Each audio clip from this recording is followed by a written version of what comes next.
Good evening అండి everyone, welcome to polity class. మనం పాలిటీలో prime minister and council of ministers చూస్తున్నామండి. So ఆ టాపిక్ ఈరోజు కంప్లీట్ చేసి కుదిరితే కొత్త టాపిక్ కూడా మనం వెళ్దాం. అందరూ వచ్చేసినట్లుగా అండి. గుడ్ ఈవినింగ్ అండి ఎవ్రీవన్.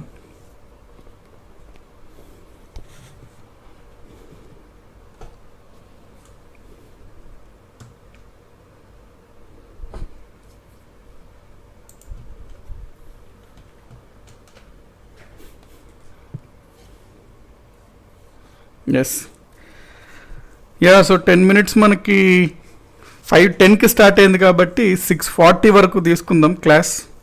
10 minutes ఎక్స్టెండ్ చేసుకుందాం. అంటే మనం ఎట్లా రోజుకి 1.5 hours చెప్పుకోవాలి సిలబస్ పరంగా అనుకున్నాం కాబట్టి మనం ఆ టైంని అయితే మెయింటైన్ చేద్దామండి. ఓకే,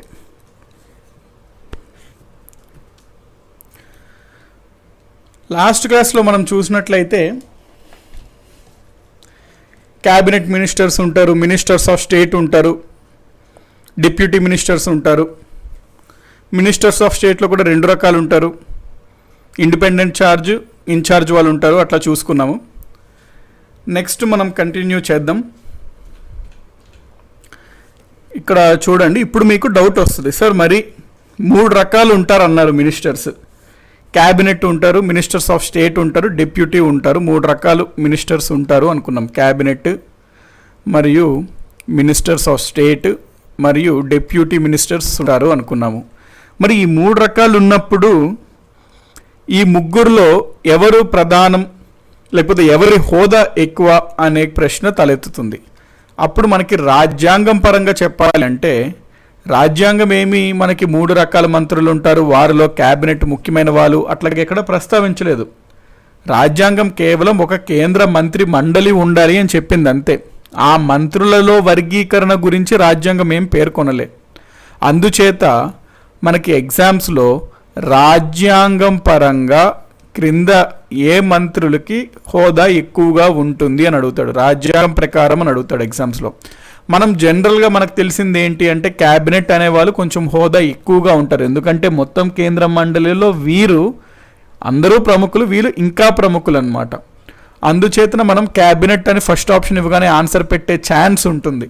ఎగ్జామినర్ కూడా మనం ఏ అని పొరపాట్లో పెడతాము అని ఎక్స్పెక్టేషన్తోనే ఈ క్వశ్చన్ ఇస్తాడు. కాకపోతే మనకి రాజ్యాంగం ప్రకారం అనేది ఆ క్వశ్చన్లో హైలైటెడ్ టెక్స్ట్ అనమాట. హైలైటెడ్ టెక్స్ట్ అంటే మనము కొంచెం కేర్ఫుల్గా చూడాలి. కేర్ఫుల్గా చూసినప్పుడు ఈ రకంగా ప్రశ్న అడిగితే మనకి డి ఏంటి అంటే అందరూ సమానమే అని ఇస్తాడనమాట. రాజ్యాంగం ప్రకారం అందరూ సమానమే అనేది రైట్ ఆన్సర్ పెట్టాలి. కాబట్టి ఇక్కడ పాయింట్ అదేనండి. రాజ్యాంగ రీత్యా మంత్రిమండలిలో ఎక్కువ హోదా ఎవరు కలిగి ఉంటారు అనగా అందరూ సమానమే అని అర్థము.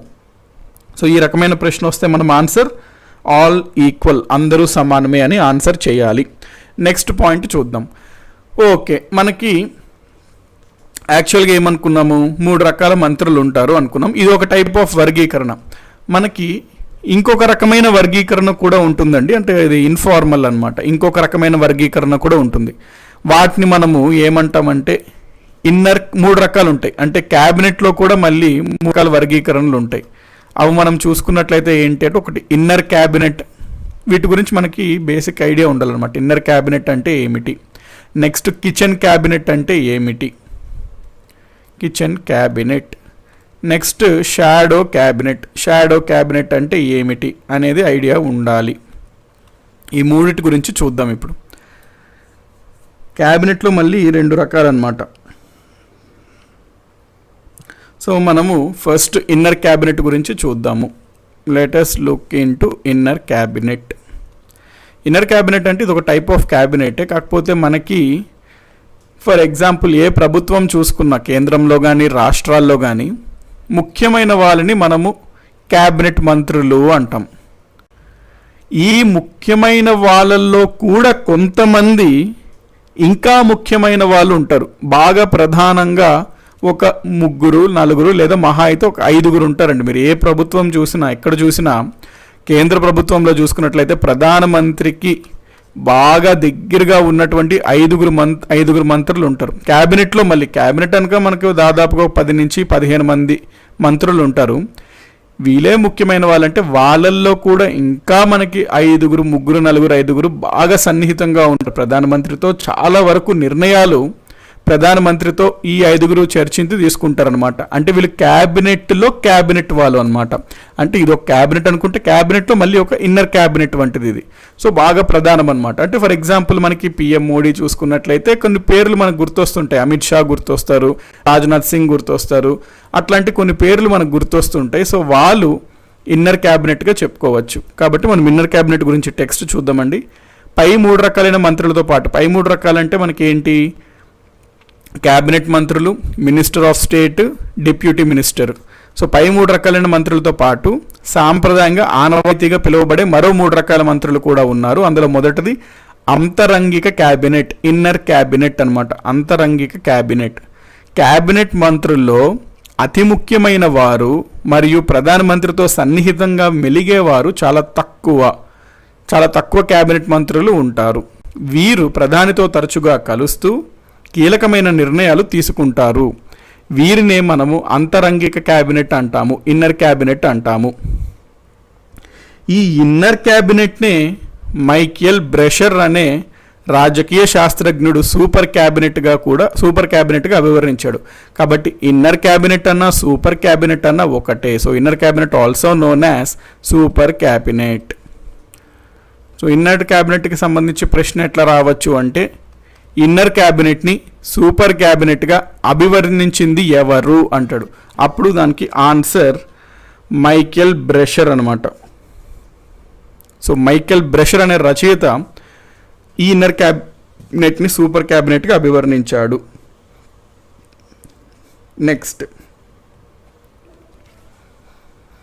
నెక్స్ట్ మనం చూడాల్సింది కిచెన్ క్యాబినెట్. పేరులోనే ఉంది కిచెన్ క్యాబినెట్ అనమాట. అంటే ఏం లేదండి, కొన్ని సందర్భాల్లో కేంద్రంలో చూసుకుంటే ప్రధానమంత్రి, రాష్ట్రాల్లో చూసుకుంటే ముఖ్యమంత్రులు కీలక నిర్ణయాల్ని లేదా రోజువారీ పరిపాలనలో భాగంగా ముఖ్యమైన నిర్ణయాలు, చర్చలు క్యాబినెట్ మంత్రులు లేకపోతే క్యాబినెట్లో ముఖ్యమైన వాళ్ళతో కాకుండా, ఆ రాజకీయ పార్టీతో సంబంధం లేకుండా, ఎటువంటి మంత్రులతో కాకుండా వాళ్ళకి పర్సనల్గా సన్నిహితంగా ఉన్నవారు, బంధువులు అవ్వచ్చు, స్నేహితులు అవ్వచ్చు, లేదా వేరే రకమైన బాగా సన్నిహితులు, బాగా నమ్మకస్తులు అవ్వచ్చు, తరచుగా వారిపైన వీళ్ళు ఆధారపడి వాళ్ళతో చర్చించుకొని నిర్ణయాలు తీసుకునేది కొంతమంది ఉంటారు, లిస్ట్ ఉంటారు ప్రతి ఒక్కరికి. జనరల్గా సీఎం వైఎస్ఆర్ చూసుకున్నట్లయితే మనకి కేవీ రావు అతను ఉండేవాడు, కేవీపీ రామచంద్ర అన్నట్టు ఉండేవాడు. అతను నా ఆల్మోస్ట్ సోల్ వంటి అతనే అన్నట్టు చెప్పడం జరిగేది. జయలలిత గారు చూసుకున్నట్లయితే శశికళ, జయలలిత అమ్మ అంటే శశికళని చిన్నమ్మ అనే స్థాయికి ఆవిడ వచ్చింది. కాకపోతే ఆవిడ ఏంటి అసలు పార్టీ పరంగా ఏమీ కాదు, కేవలం నమ్మకస్తురాలు, జయలలితకి తోడుగా ఉండే మహిళ. అట్లాగా ఎవరిని చూసుకున్నా జనరల్గా కొంతమందికి నమ్మకస్తులు లేదా బంధువులు వారితో ముఖ్యంగా కీలక నిర్ణయాలు చర్చించి నిర్ణయాలు తీసుకుంటారు. అటువంటి వారిని కిచెన్ క్యాబినెట్ అంటాము. సో కిచెన్ క్యాబినెట్ గురించి మనము టెక్స్ట్ చూద్దాం. ప్రధానమంత్రి తన అధికార నిర్వహణ ప్రక్రియలో వారి సమీప బంధువులు, కుటుంబ సభ్యులు కొంత ప్రభావాన్ని చూపుతారు. ఆ వ్యక్తుల సమూహాన్నే మనము కిచెన్ క్యాబినెట్ అని అంటాము. ఆ వ్యక్తుల సమూహాన్నే కిచెన్ క్యాబినెట్ అని అంటాము.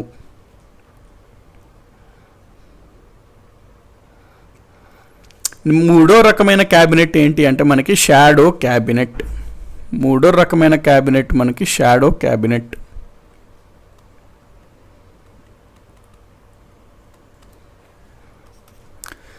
షాడో క్యాబినెట్ అంటే ఏం లేదు, ఇప్పుడు జనరల్గా పరిపాలన ఎవరు చేస్తారు, ఎవరైతే రూలింగ్లో ఉంటారో పార్టీ వాళ్ళు చేస్తారు పరిపాలన. రూలింగ్ పార్టీకి ఒక ప్రధానమంత్రి ఉంటాడు, మంత్రులు ఉంటారు. మంత్రుల్లో హోమ్ ఉంటాడు, ఎక్స్టర్నల్ అఫైర్స్ ఉండొచ్చు, నెక్స్ట్ డిఫెన్స్ ఉండొచ్చు, నెక్స్ట్ అగ్రికల్చర్, ఇండస్ట్రీస్, అట్లా రకరకాలుగా ఫైనాన్స్ అట్లా ఉంటారు మంత్రులు. వీళ్ళెవరు? రూలింగ్ పార్టీ వాళ్ళు మంత్రులు ఉంటారు. వీరికి తోడు ఎవరుంటారు? జనరల్గా మెయిన్ అపోజిషన్ పార్టీ వాళ్ళు ఉంటారు. ఈ అపోజిషన్ పార్టీలో మనకి మంత్రులు నార్మల్గా అయితే ఎవరు ఉండరు. కానీ కొన్ని సందర్భాల్లో కొన్ని అపోజిషన్ పార్టీస్, జనరల్గా ఈ పద్ధతి యూకేలో ఉంటుందండి, మన దగ్గర ఎక్కువగా ఉండదు. అందుకనే ఇది మనం పెద్దగా వినం ఈ టర్మ్ షాడో క్యాబినెట్ అనేది. ప్రధానంగా ఇంగ్లాండ్లో ఈ వ్యవస్థ ఉంటుంది, షాడో క్యాబినెట్ వ్యవస్థ. ఈ వ్యవస్థ క్రింద ఏంది అంటే రూలింగ్ పార్టీ వాళ్ళకి చెందిన వాళ్ళే కాకుండా అపోజిషన్ పార్టీ వాళ్ళు కూడా వాళ్ళ పార్టీకి కొంతమందిని మంత్రులుగా నియమించుకుంటారు. అంటే వీళ్ళల్లో కూడా ఒక వ్యక్తిని హోం మంత్రి, ఒక వ్యక్తిని ఎక్స్టర్నల్ అఫైర్స్ మంత్రి, వాళ్ళకి వాళ్ళు నిర్ణయించుకుంటారు అనమాట, వాళ్ళకి వాళ్ళు పెట్టుకుంటారు. మరి వీళ్ళేంటి చేసే పని అంటే వీళ్ళేమి అఫీషియల్గా ఏమి చేయడానికి వీలు ఉండదండి, వాళ్ళకి అధికారం ఉండదు. ఎందుకంటే వాళ్ళు కాదు మంత్రులు, కాకపోతే ఆ పార్టీ తరపున వాళ్ళు పెట్టుకుంటారు. ఎందుకు అంటే సింపుల్గా ఒకవేళ ఈ హోమ్ మినిస్టర్ ఏమైతే చేస్తున్నాడో ఇతను ఒకవేళ హోమ్ మినిస్టర్ అయ్యి ఉంటే ఎట్లా చేయాలి ఆ సందర్భాల్లో, అట్లాగా ఆయన మంత్రిత్వ శాఖకు సంబంధించి ఆయన వ్యవహరిస్తుంటాడు అనమాట. అంటే ఆయన హోమ్ మినిస్టర్ ఒకవేళ తిన అయ్యుండుంటే ఏ విధంగా తను పని చేయాలి అనే ఒక అనుభవం రావడం కోసం ఈ రకంగా పెడతారు. ఈ రకంగా వీళ్ళు పనిచేస్తుంటారు, అంతే తప్ప వీరికి ఎటువంటి అధికారం ఉండదు. ఇది సింపుల్గా చెప్పాలంటే ఒక క్లాస్ ఉందనుకోండి, క్లాస్లో మనకి ఒక క్లాస్ లీడర్ ఉన్నారనుకోండి, సిఎల్లో క్లాస్ లీడర్ ఉన్నట్లయితే ఇంకొక వ్యక్తి ఎవరో ఒక అతను ఉన్నాడు, నెక్స్ట్ ఇతను సిఆర్ అవ్వచ్చు అని భావిస్తే ఇతను కూడా ఒకవేళ సిఆర్ అయి ఉంటే నేను ఏం పని చేయాలి, ఈ పరిస్థితుల్లో ఎలా చేయాలి అని తనకు తాను, ఒకవేళ నేను సిఆర్ అయి ఉంటే ఎట్లా చేసేవాడిని పరిస్థితులని తనకు తాను ఒక సిఆర్గా ఊహించుకొని వ్యవహరిస్తుంటాడు. కానీ యాక్చువల్ డెసిషన్స్ నిర్ణయాలు చేసేదంతా ఇతనే. ఇతను పేరుకి ఏంటంటే అతనికి అనుభవం రావడం కోసం, అతనికి అలవాటు అవ్వడం కోసం, ఇంకా మంచి సమర్థమైన నిర్ణయాలు అతను ఒకవేళ ఇన్ కేస్ నెక్స్ట్ వచ్చే ఎలక్షన్స్లో ఎన్నికల్లో అతను గెలిస్తే అతను ఈ పదవిలో ఉండవచ్చు. కాబట్టి అతనికి అనుభవం రావడం కోసం ఈ రకంగా చేస్తుంటాడు. దీన్నే మనం షాడో క్యాబినెట్ అని అంటాము. మనకి జనరల్గా షాడో క్యాబినెట్ అనేది భారతదేశంలో లేదు. కాకపోతే మనకి మోడీ గారు ఏం చేశారు అంటే 2014 ఎలక్షన్స్ అప్పుడు ఒకవేళ మా పార్టీ కనుక గెలిస్తే, మోస్ట్లీ మా పార్టీనే గెలుస్తుంది, దాంట్లో డౌట్ లేదు, మా పార్టీనే గెలుస్తుంది. కాబట్టి ఎన్నికల తర్వాత పలానా వ్యక్తిని, రాజ్నాథ్ సింగ్ అనే వ్యక్తిని నేను హోంమంత్రిగా పెడతాను, లేకపోతే పలానా వ్యక్తిని నేను డిఫెన్స్ మినిస్టర్గా పెడతాను అని నేను చెప్పడం జరిగింది. వారికి కూడా కొంత అనుభవం ఉంటుంది. ఎందుకంటే బీజేపీలో కొంతమంది క్యాండిడేట్స్ అనేవాళ్ళు కేంద్రంలో పరిపాలించడం ఫస్ట్ టైం అవుతుంది మంత్రులుగా చేయడం. వాళ్ళకి అలవాటు అవ్వడం కోసం బీజేపీ ప్రభుత్వం ప్రత్యర్థిగా ఉన్నప్పుడే వీళ్ళు షాడో క్యాబినెట్ అనేది ఏర్పరచుకొని వాళ్ళకి అనుభవం రావడం కోసం కొన్నాళ్ళు చేశారు. మోడీ గారు కూడా ఎన్నికల ముందు ఇది మా షాడో క్యాబినెట్ అని ఆయన ప్రస్తావించడం కూడా జరిగింది. కాబట్టి షాడో క్యాబినెట్ గురించి మనం చూసినట్లయితే రాబోయే ఎన్నికల్లో అధికారంలోకి వచ్చే అవకాశం ఉన్న బలమైన ప్రతిపక్ష ఎన్నికలకు ముందుగానే తమ పార్టీ తరపున ప్రధాని అభ్యర్థిని అలాగే మంత్రి మండలిని చేపట్టే వ్యక్తుల పేర్లను ప్రకటిస్తుంది. ఈ పద్ధతినే షాడో క్యాబినెట్ అంటారు. ఇది ఇంగ్లాండ్లో ఆచరణలో ఉంది, ఇది భారత్లో ఆచరణలో లేదు. కానీ బీజేపీ ప్రకటించింది, Narendra Modi example. So these are the different types of cabinets అనమాట. Inner cabinet, kitchen cabinet and shadow cabinet.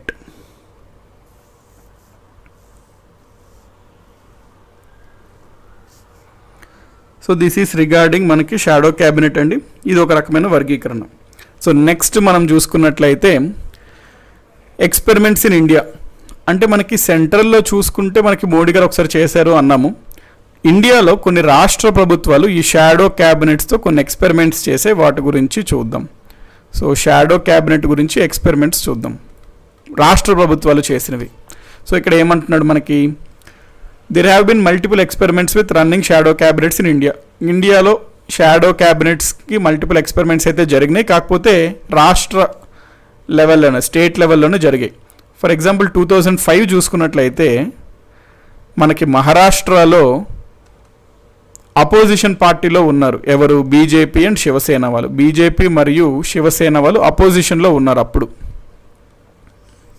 మహారాష్ట్రలో 2005లో.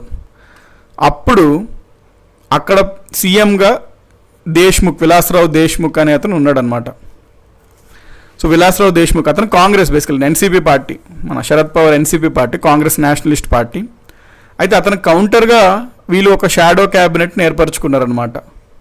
సో షాడో క్యాబినెట్ ఏర్పరచడం వల్ల పాయింట్ ఏంటి సార్ అంటే, ఇప్పుడు జనరల్గా ఫర్ ఎగ్జాంపుల్ ఏపీ తీసుకున్నట్లయితే, ఏపీలో ప్రస్తుతం ఉన్న సిచ్యువేషన్లో ఉన్నప్పుడు ఒకవేళ అపోజిషన్ వాళ్ళు షాడో క్యాబినెట్ ఏర్పరచుకొని రూలింగ్ పార్టీలో ఉన్న వాళ్ళకన్నా పరిస్థితిని సమర్థంగా వీళ్ళు ఈ రకంగా చేస్తే బాగుంటుంది, ఈ రకంగా ఎదుర్కోవాలి, ఈ రకంగా ముందుకెళ్ళాలి, ఇక్కడ ఇట్లాంటి నిర్ణయాలు తీసుకోవాలి అని సమర్థంగా వీళ్ళు చేస్తున్నారు అనుకోండి, అప్పుడు ప్రజలకి అరే అవును వీళ్ళకి అనుభవం తక్కువ, వీళ్ళకి కొంచెం అనుభవం ఉన్నవాళ్ళు, వీళ్ళకి వేస్తే బాగుండదేమో అని చెప్పి వీరికి ఒక మంచి ఒపీనియన్ వస్తుంది. రెండోది, అసలు ప్రధానంగా ఈ షాడో క్యాబినెట్స్ ఎందుకు పెడతారు అంటే, రూలింగ్లో ఉన్న పార్టీ వాళ్ళు సరైన నిర్ణయాలు తీసుకోవాలి, ఆ నిర్ణయాలకి కట్టుబడి ఉండాలి, అందుకు గాను అకౌంటబుల్గా ఒక అపోజిషన్ పార్టీ ఒకతను కూడా షాడోలాగా ఒకతను వ్యవహరిస్తున్నాడు అనుకోండి, అంటే మనం చేసే ప్రతి పనిలో మనకు షాడోగా ఒకతను మన వెంటే అబ్జర్వ్ చేస్తున్నాడు అనుకోండి, గ్రహిస్తున్నాడు అనుకోండి, మనము కొంచెం జాగ్రత్తగా కొంచెం మంచి నిర్ణయాలు తీసుకోవడానికి ఆస్కారం ఉంటుంది. యాక్చువల్గా పెట్టింది అందుకనమాట. కాకపోతే ఇండియాలో ఎవ్రీథింగ్ పొలిటికల్ అయిపోతుంది. ఇతను చేసిన తప్పుని హైలైట్ చేసి అక్కడ నేను ఉంటే పీకేసేవాడిని, అక్కడ నేను ఉంటే విజృంభించేసేవాడిని అని చెప్పుకోవడమే సరిపోద్ది. కానీ ఒకవేళ మన ఇండియాలో షాడో క్యాబినెట్ ఏర్పాటు చేసినా వీళ్ళు పనికొచ్చే పని వీళ్ళు చేయరు, అతన్ని చేయనివ్వరు, అతను ఇంకా డౌనే ఉంటుంది అనమాట. కాబట్టి మంచి కాన్సెప్టే shadow cabinet, but it doesn't work much in India అనమాట. సో స్టేట్ లెవెల్లో చూసుకుంటే మహారాష్ట్రలో మనకి బీజేపీ అండ్ శివసేన వాళ్ళు అపోజిషన్లో ఉన్నారు, వాళ్ళు షాడో క్యాబినెట్ని ఏర్పరచుకున్నారు. నెక్స్ట్ 2014 మధ్యప్రదేశ్లో కూడా అక్కడ బీజేపీ పవర్లో ఉండింది, శివరాజ్ సింగ్ చౌహాన్ గవర్నమెంట్. అప్పుడు అపోజిషన్లో ఉన్న వాళ్ళు కాంగ్రెస్ వాళ్ళు కూడా ఒక షాడో క్యాబినెట్ని ఏర్పరచుకున్నారు. సో దిస్ ఈస్ రిగార్డింగ్ మనకి shadow cabinet experiments in India. 2015లో కూడా ఇంకా ఎగ్జాంపుల్స్ ఉన్నాయి, 2 ఎగ్జాంపుల్స్. 2015లో కూడా గోవాలో మనకి అపోజిషన్లో ఉన్న వాళ్ళు షాడో క్యాబినెట్ ఏర్పరచుకున్నారు. అపోజిషన్ వాళ్ళు కాదండి, 2015 ఇది ఇంపార్టెంట్ పాయింట్. గోవాలో 2015లో మనకి షాడో క్యాబినెట్ని అయితే ఏర్పరచుకున్నారు, కానీ షాడో క్యాబినెట్ని ఏర్పరిచింది రూలింగ్ పార్టీ వాళ్ళు కాదు, అంటే అపోజిషన్ పార్టీ వాళ్ళు కాదండి. మరి ఎవరు షాడో క్యాబినెట్ని ఏర్పరిచారు అంటే, షాడో క్యాబినెట్ ఏర్పరిచింది ఒక ఎన్జిఓ సంస్థ అనమాట. ఎన్జిఓ అనగా ఎవరు? Non governmental organisation. సో ప్రభుత్వేతర సంస్థ, నాన్ గవర్నమెంట్కి చెందిన సంస్థ కాదు అది, ఎన్జిఓస్. సో జెన్ నెక్స్ట్ అనే ఒక ఎన్జిఓ సంస్థ మనకి గోవాలో షాడో క్యాబినెట్ని ఏర్పాటు చేశారు. ఈ పాయింట్ ఇంపార్టెంట్ అండి. 2015లో జెన్ నెక్స్ట్. కాబట్టి ఎగ్జామ్లో మేబీ రావచ్చు ప్రశ్న, 2015లో గోవాలో షాడో క్యాబినెట్ని ఏర్పాటు చేసిన ఎన్జిఓ సంస్థ క్రింద వాటిలో ఏది? ఏబిసిడి, జెన్ నెక్స్ట్ అనమాట ఆన్సర్. రీసెంట్ ఎగ్జాంపుల్ చూసుకున్నట్లయితే ఏప్రిల్ 2018లో మనకి కేరళలో కూడా షాడో క్యాబినెట్ అనేది ఏర్పాటు చేశారు. షాడో క్యాబినెట్ ఇక్కడ ఏర్పాటు చేసింది ఎవరు అంటే మనకి సివిల్ సొసైటీ మెంబర్స్, అంటే ఇది కూడా ఒక ఎన్జిఓ టైప్లోనే, పౌరులు అనమాట, నార్మల్ సొసైటీలో ఉన్న పౌరులు. వీళ్ళు కూడా అపోజిషన్కి చెందిన వాళ్ళు కాదు ఏర్పాటు చేసిన వాళ్ళు, వీళ్ళు జస్ట్ సివిల్ సొసైటీ వాళ్ళు అనమాట. అంటే సమాజంలో ఉన్న కొన్ని పౌర సంఘాలు ఉంటాయి కదండి, ఆ పౌర సంఘాల వాళ్ళు కొంతమంది సభ్యులు కలిసి షాడో క్యాబినెట్ని ఏర్పాటు చేయరు. ఎందుకు అంటే రూలింగ్లో ఉన్నటువంటి ఎల్డిఎఫ్, లెఫ్ట్ డెమోక్రటిక్ ఫ్రంట్ అధ్యక్షత వహిస్తున్న పినరాయి విజయన్, ఈయన ముఖ్యమంత్రిగా ఉన్నారు కేరళలో. సో ఆయన ప్రభుత్వం మరియు ప్రధానంగా ముఖ్యమంత్రి ఆయన తీసుకునే నిర్ణయాలకి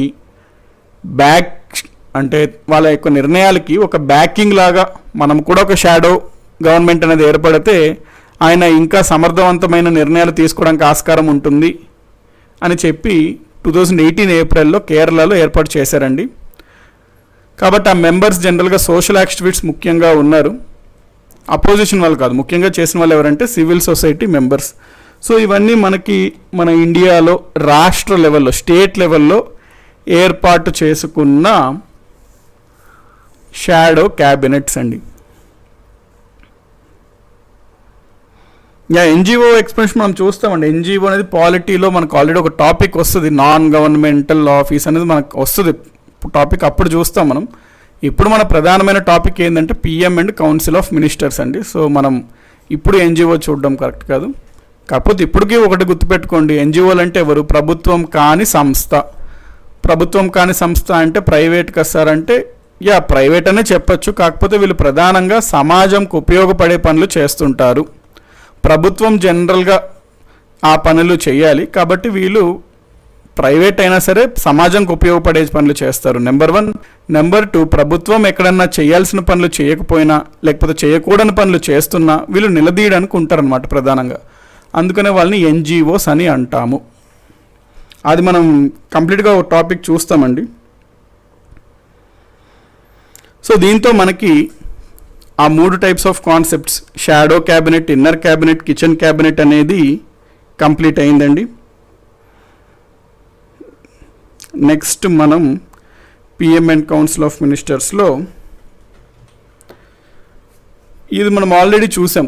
ఏఆర్సి, అడ్మినిస్ట్రేటివ్ రిఫార్మ్స్ కమిటీ, అంటే పరిపాలనా సంస్కరణల సంఘం ఏమని సిఫారసు చేసింది?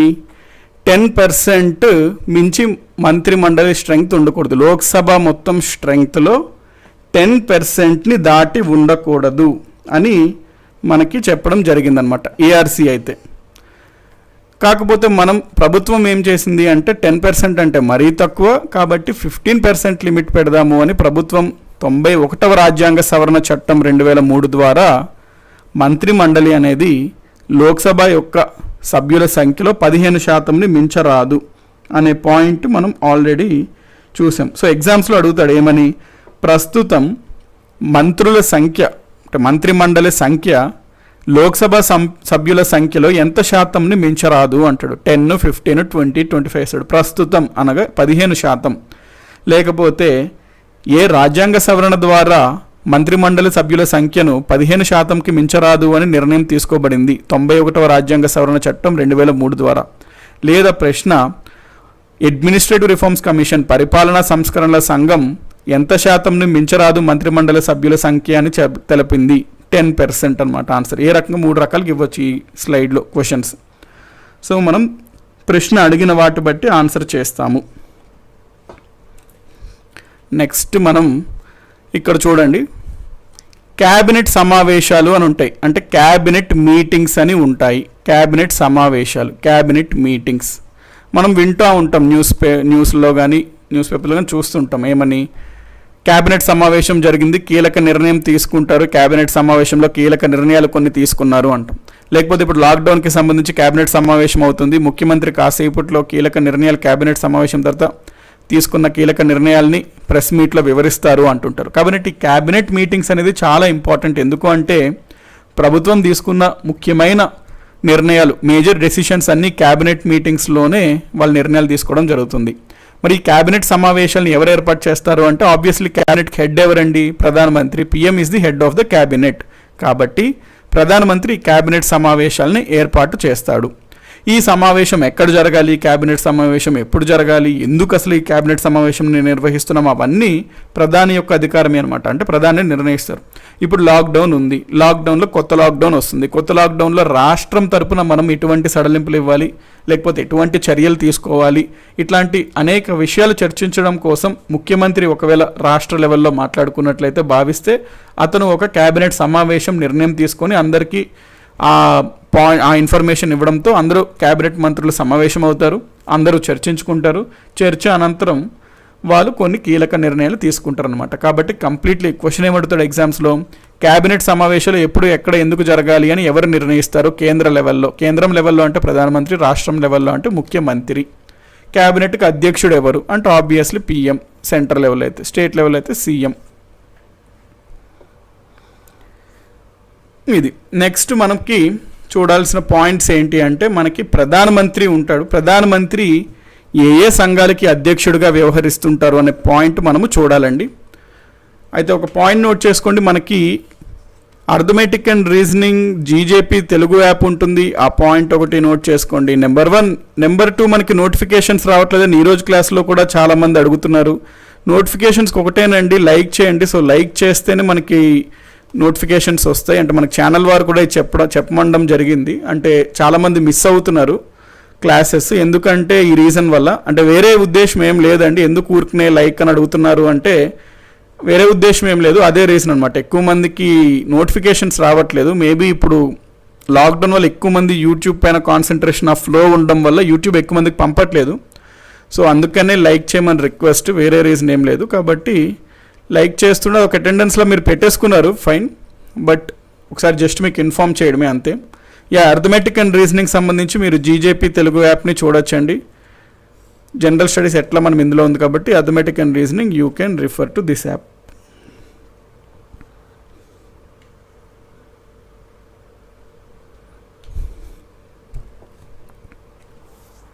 నెక్స్ట్, ఇప్పుడు ప్రధానమంత్రి ఏ ఏ సంఘాలకి లేదా ఏ ఏ సంస్థలకి అధ్యక్షుడిగా ఉంటాడు అనే పాయింట్ చూద్దాం.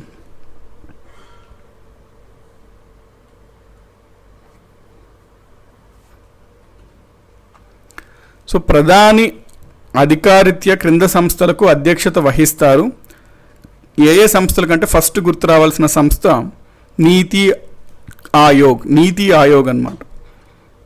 నీతి ఆయోగ్. నీతి ఫుల్ ఫామ్ ఏంటి అని ఒక ఎగ్జామ్ అడగడం జరిగింది. సో నీతి ఆయోగ్. నీతి ఆయోగ్ యొక్క ప్రెసిడెంట్ ఎవరు లేకపోతే చైర్మన్ ఎవరు అని అడిగితే ప్రధానమంత్రి అని మనం పెట్టాలండి. PM is the chairman or president of Niti Aayog. Vice president Niti Aayog ఎవరంటే Rajiv Kumar. Raju Acharya Rajiv Kumar. So vice president of Niti Aayog Rajiv Kumar. నీతి ఆయోగ్ యొక్క మొదటి వైస్ చైర్మన్ ఎవరు అంటే అరవింద్ పనగాడియా అనే ప్రొనౌన్సియేషన్ కూడా వస్తుంది. సో నీతి ఆయోగ్ యొక్క మొదటి వైస్ చైర్మన్ అనమాట అతను.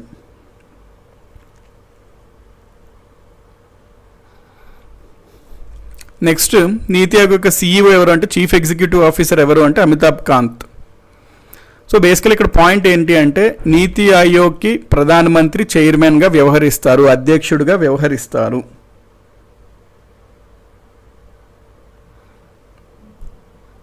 నెక్స్ట్ పాయింట్,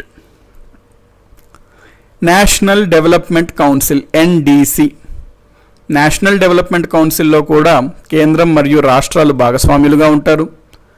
ఈ కౌన్సిల్కి కూడా ప్రధానమంత్రి అధ్యక్షత వహిస్తారు. So PM is the chairman of national development council.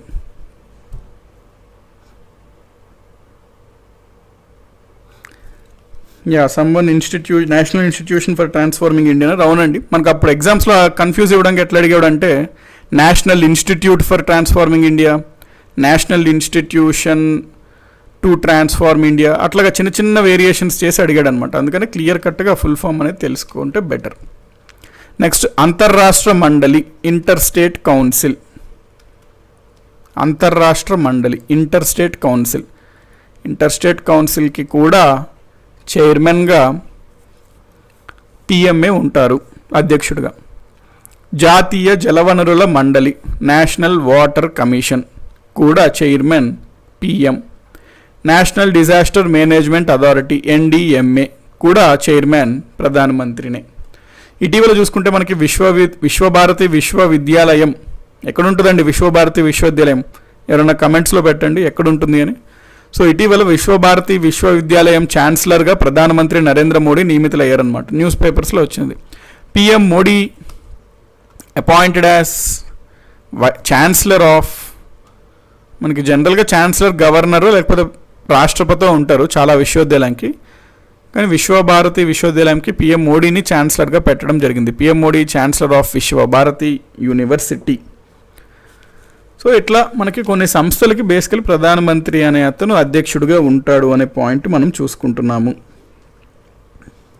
Hyderabad Delhi అంటున్నారు, కాదండి, మనకి విశ్వభారతి అనగానే పేరులోనే మీకు తెలిసిపోవాలి. ఈ విశ్వభారతి అనే పేరు మనకి రవీంద్రనాథ్ ట్యాగోర్కి సంబంధించింది. శాంతినికేతన్ అంటాం కదా, అదనమాట. సో రవీంద్రనాథ్ ట్యాగోర్కి సంబంధించింది శాంతినికేతన్ అనమాట. కాబట్టి వెస్ట్ బెంగాల్లో ఉంటుంది.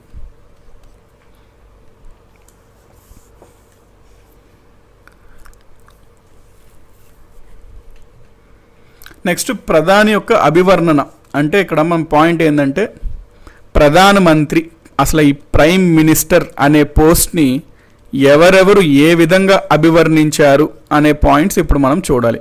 ఎవరెవరు ఏ విధంగా అభివర్ణించారు అని అంటే జనరల్గా అభివర్ణించడం అంటే PM is good, PM is great అని ఒక అతను అభివర్ణించారు అనుకోండి ఎవరో జనరల్గా, అది మనం పెద్దగా మాట్లాడుకోము ఎందుకంటే it doesn't make much meaning. అంటే okay we all know that PM is great అని. కాకపోతే రాజకీయ విశ్లేషకులు ఉంటారు, వాళ్ళు ఎంతో అనుభవాన్ని జోడించుకొని ఎంతో జ్ఞానాన్ని సమకూర్చుకొని వాళ్ళు ప్రధానమంత్రి పైన మొత్తం ఎంతో గ్రిప్ ఉంచుకొని కంప్లీట్గా ఒక వాక్య రూపంలో దాన్ని వివరిస్తుంటారు. కాబట్టి వాళ్ళు చెప్పినకి చాలా వెయిట్ ఉంటుంది అనమాట. ఒక వాక్యంలో ప్రధానమంత్రి యొక్క పదవి హోదా గురించి మొత్తం తెలపడం అది ఇట్ ఈస్ అంటే వర్త్ అనమాట to concentrate upon what they told regarding prime minister.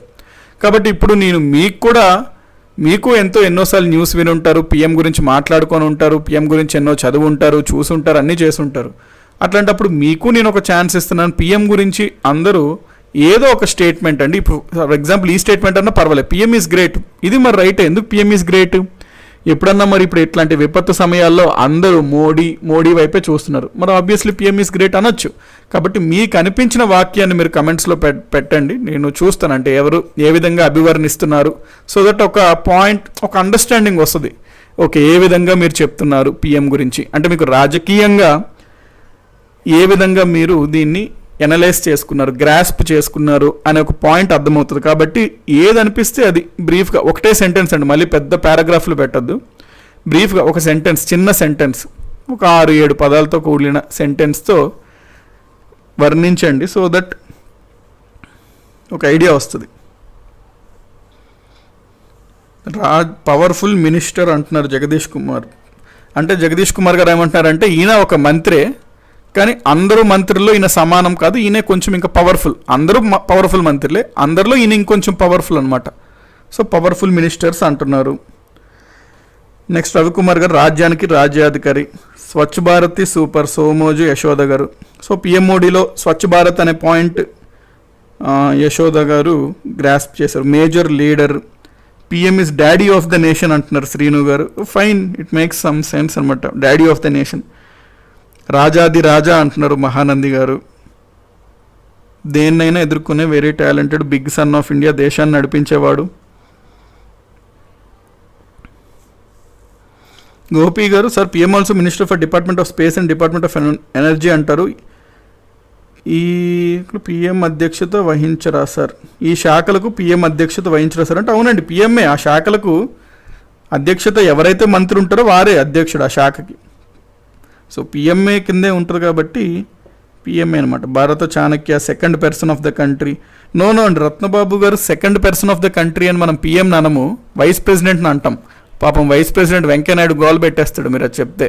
PM ఏంటి వై పిఎం, నేనున్నాను ఇక్కడ, నా ఆర్డర్ ప్రోటోకాల్లో నేను రెండో వ్యక్తిని అంటాడు వెంకయ్యనాయుడు.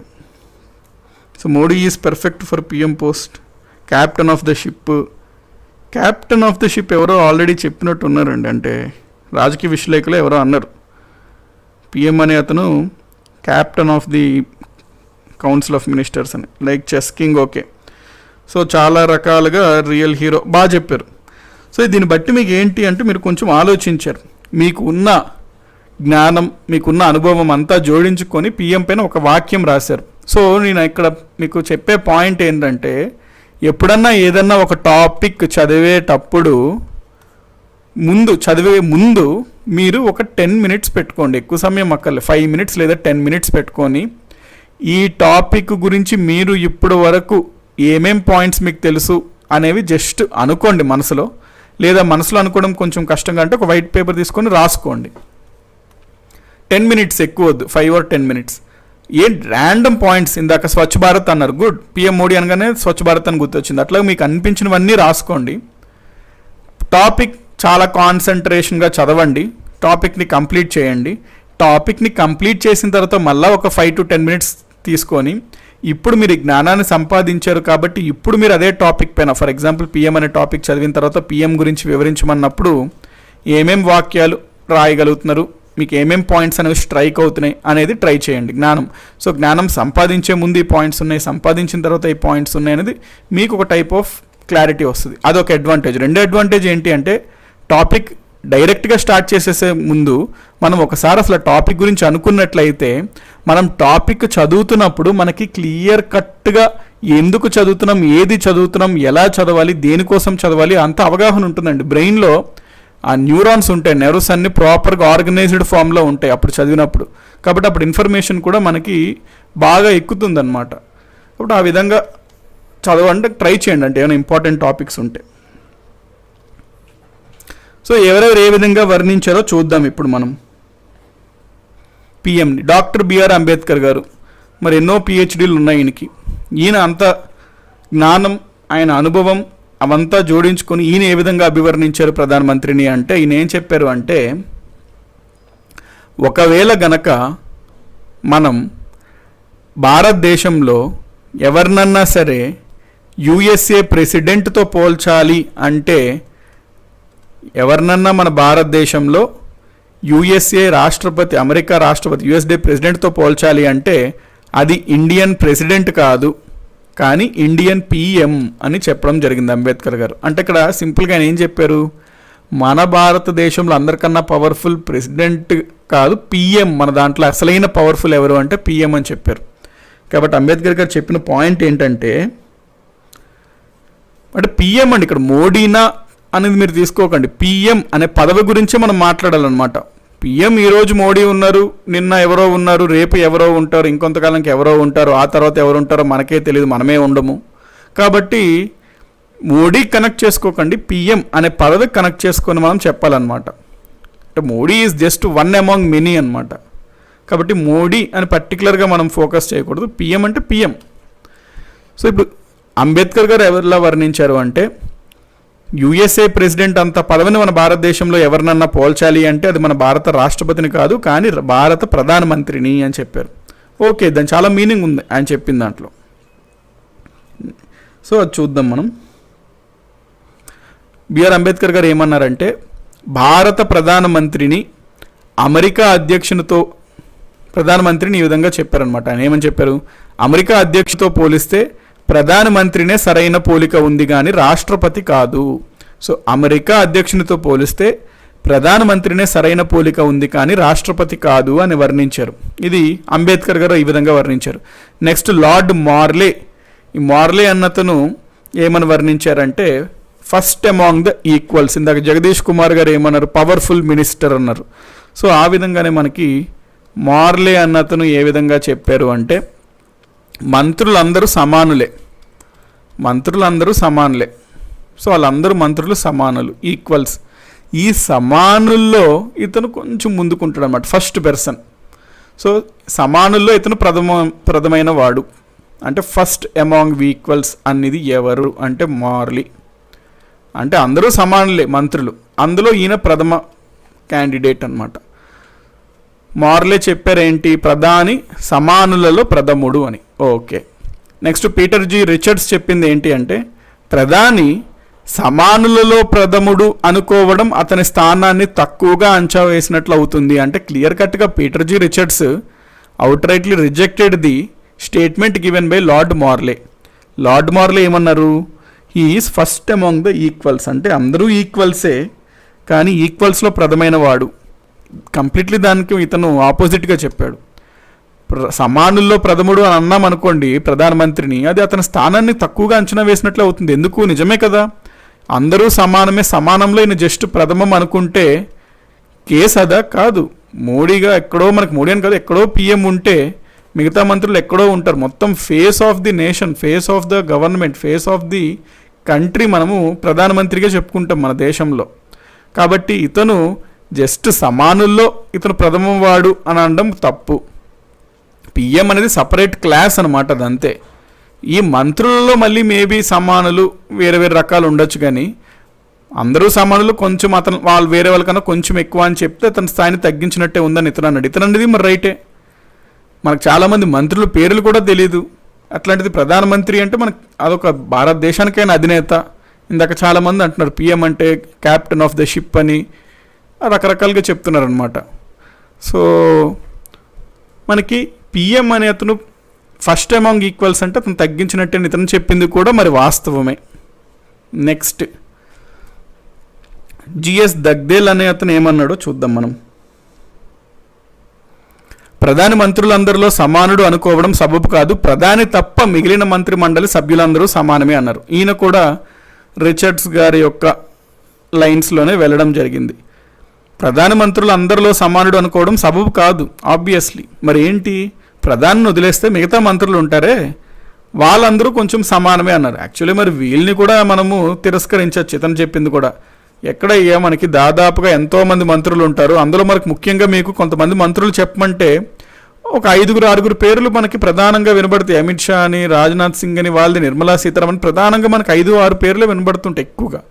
వీటి యొక్క హోదా వేరే మంత్రులతో పోలిస్తే చాలా ఎక్కువగా ఉంటుంది. కాబట్టి మిగతా మంత్రులందరూ సమానమే అనడం కూడా ఈ మంత్రులని కించపరిచినట్టే అవుతుంది, అంటే వీళ్ళ స్థానం తగ్గించినట్లే అవుతుంది. కాబట్టి ఆయన అన్నారు ఆ విధంగా, దాన్ని కూడా మనము తిరస్కరించవచ్చు అనమాట. జిఎస్ దగ్దేల్ అనే అతను అట్లా అనడం జరిగినది. నెక్స్ట్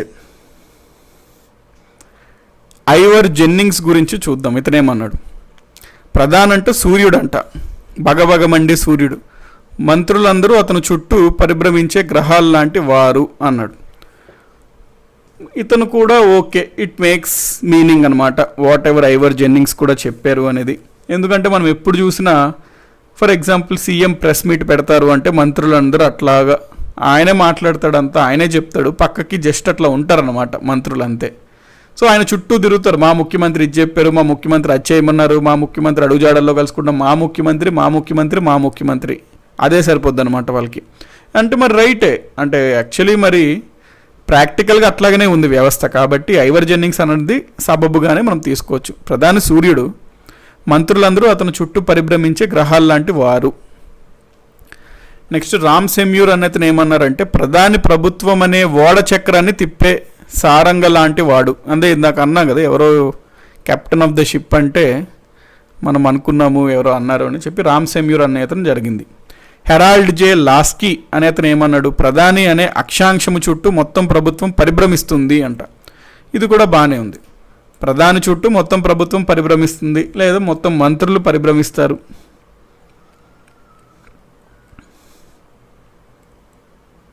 కాబట్టి మనకి ఇవి ప్రధానమంత్రిని ఈ విధంగా అభివర్ణించారనమాట వీళ్ళందరూ ఈ బ్యాచ్ ఉంటారండి. కొంతమంది అభివర్ణించే బ్యాచ్లు ఉంటారనమాట. ప్రతి టాపిక్లో వీళ్ళు వచ్చేస్తారు. వీళ్ళకి అదే టైంపాస్ అనమాట. 4-5 పెద్ద పెద్ద గ్రంథాలు చదివేస్తారు, విపరీతమైన జ్ఞానం సంపాదిస్తారు. మరి ఏదో చేయాలి కదా, మనల్ని ఇట్లాగా స్టేట్మెంట్లు ఇస్తారు. ఇచ్చారు ఆ స్టేట్మెంట్లు. ప్రాబ్లం ఎక్కడ వస్తుంది అంటే వాటిని అడుగుతాడు అనమాట ఎగ్జామినేషన్స్లో. ఈ విధంగా అన్నిది ఎవరు, ఆ విధంగా అన్నిది ఎవరు అంటాడు. అరే ఏ విధంగా అన్నిది ఎవరబ్బా, ఎట్లా అబ్బా అన్నట్టు మనకు అనిపిస్తుంది. కాబట్టి అడుగుతున్నాడు ఎగ్జామ్స్లో. ఈ బ్యాచ్ ఇదిగోండి, ఈ బ్యాచ్లు వీళ్ళందరూ అంబేద్కర్ నుంచి మొదలు ఈ ఐవర్ జెన్నింగ్స్, ఈ లాస్కీ, ఈ మోడల్, ఈ బ్యాచ్ అందరూ ప్రతి టాపిక్కి ఇస్తారు అభివర్ణనలు. వైస్ ప్రెసిడెంట్కి ఇవ్వమన్నా ఇస్తారు, ఉంటాయి, ప్రెసిడెంట్కి ఉంటాయి, ప్రియాంబిల్కి ఉంటాయి, ఫండమెంటల్ రైట్స్కి ఉంటాయి. ఒకలేమో ఫండమెంటల్ రైట్స్ ప్రాథమిక హక్కుల్ని ఆత్మ వంటివి అంటారు, ఒకలేమో మన రాజ్యాంగంలో ఉన్న ప్రియాంబిల్ రాజ్యాంగ ప్రవేశక పీఠిక ఆత్మ వంటిది అంటారు.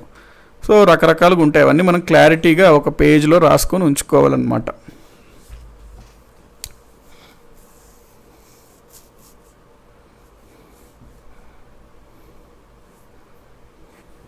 నెక్స్ట్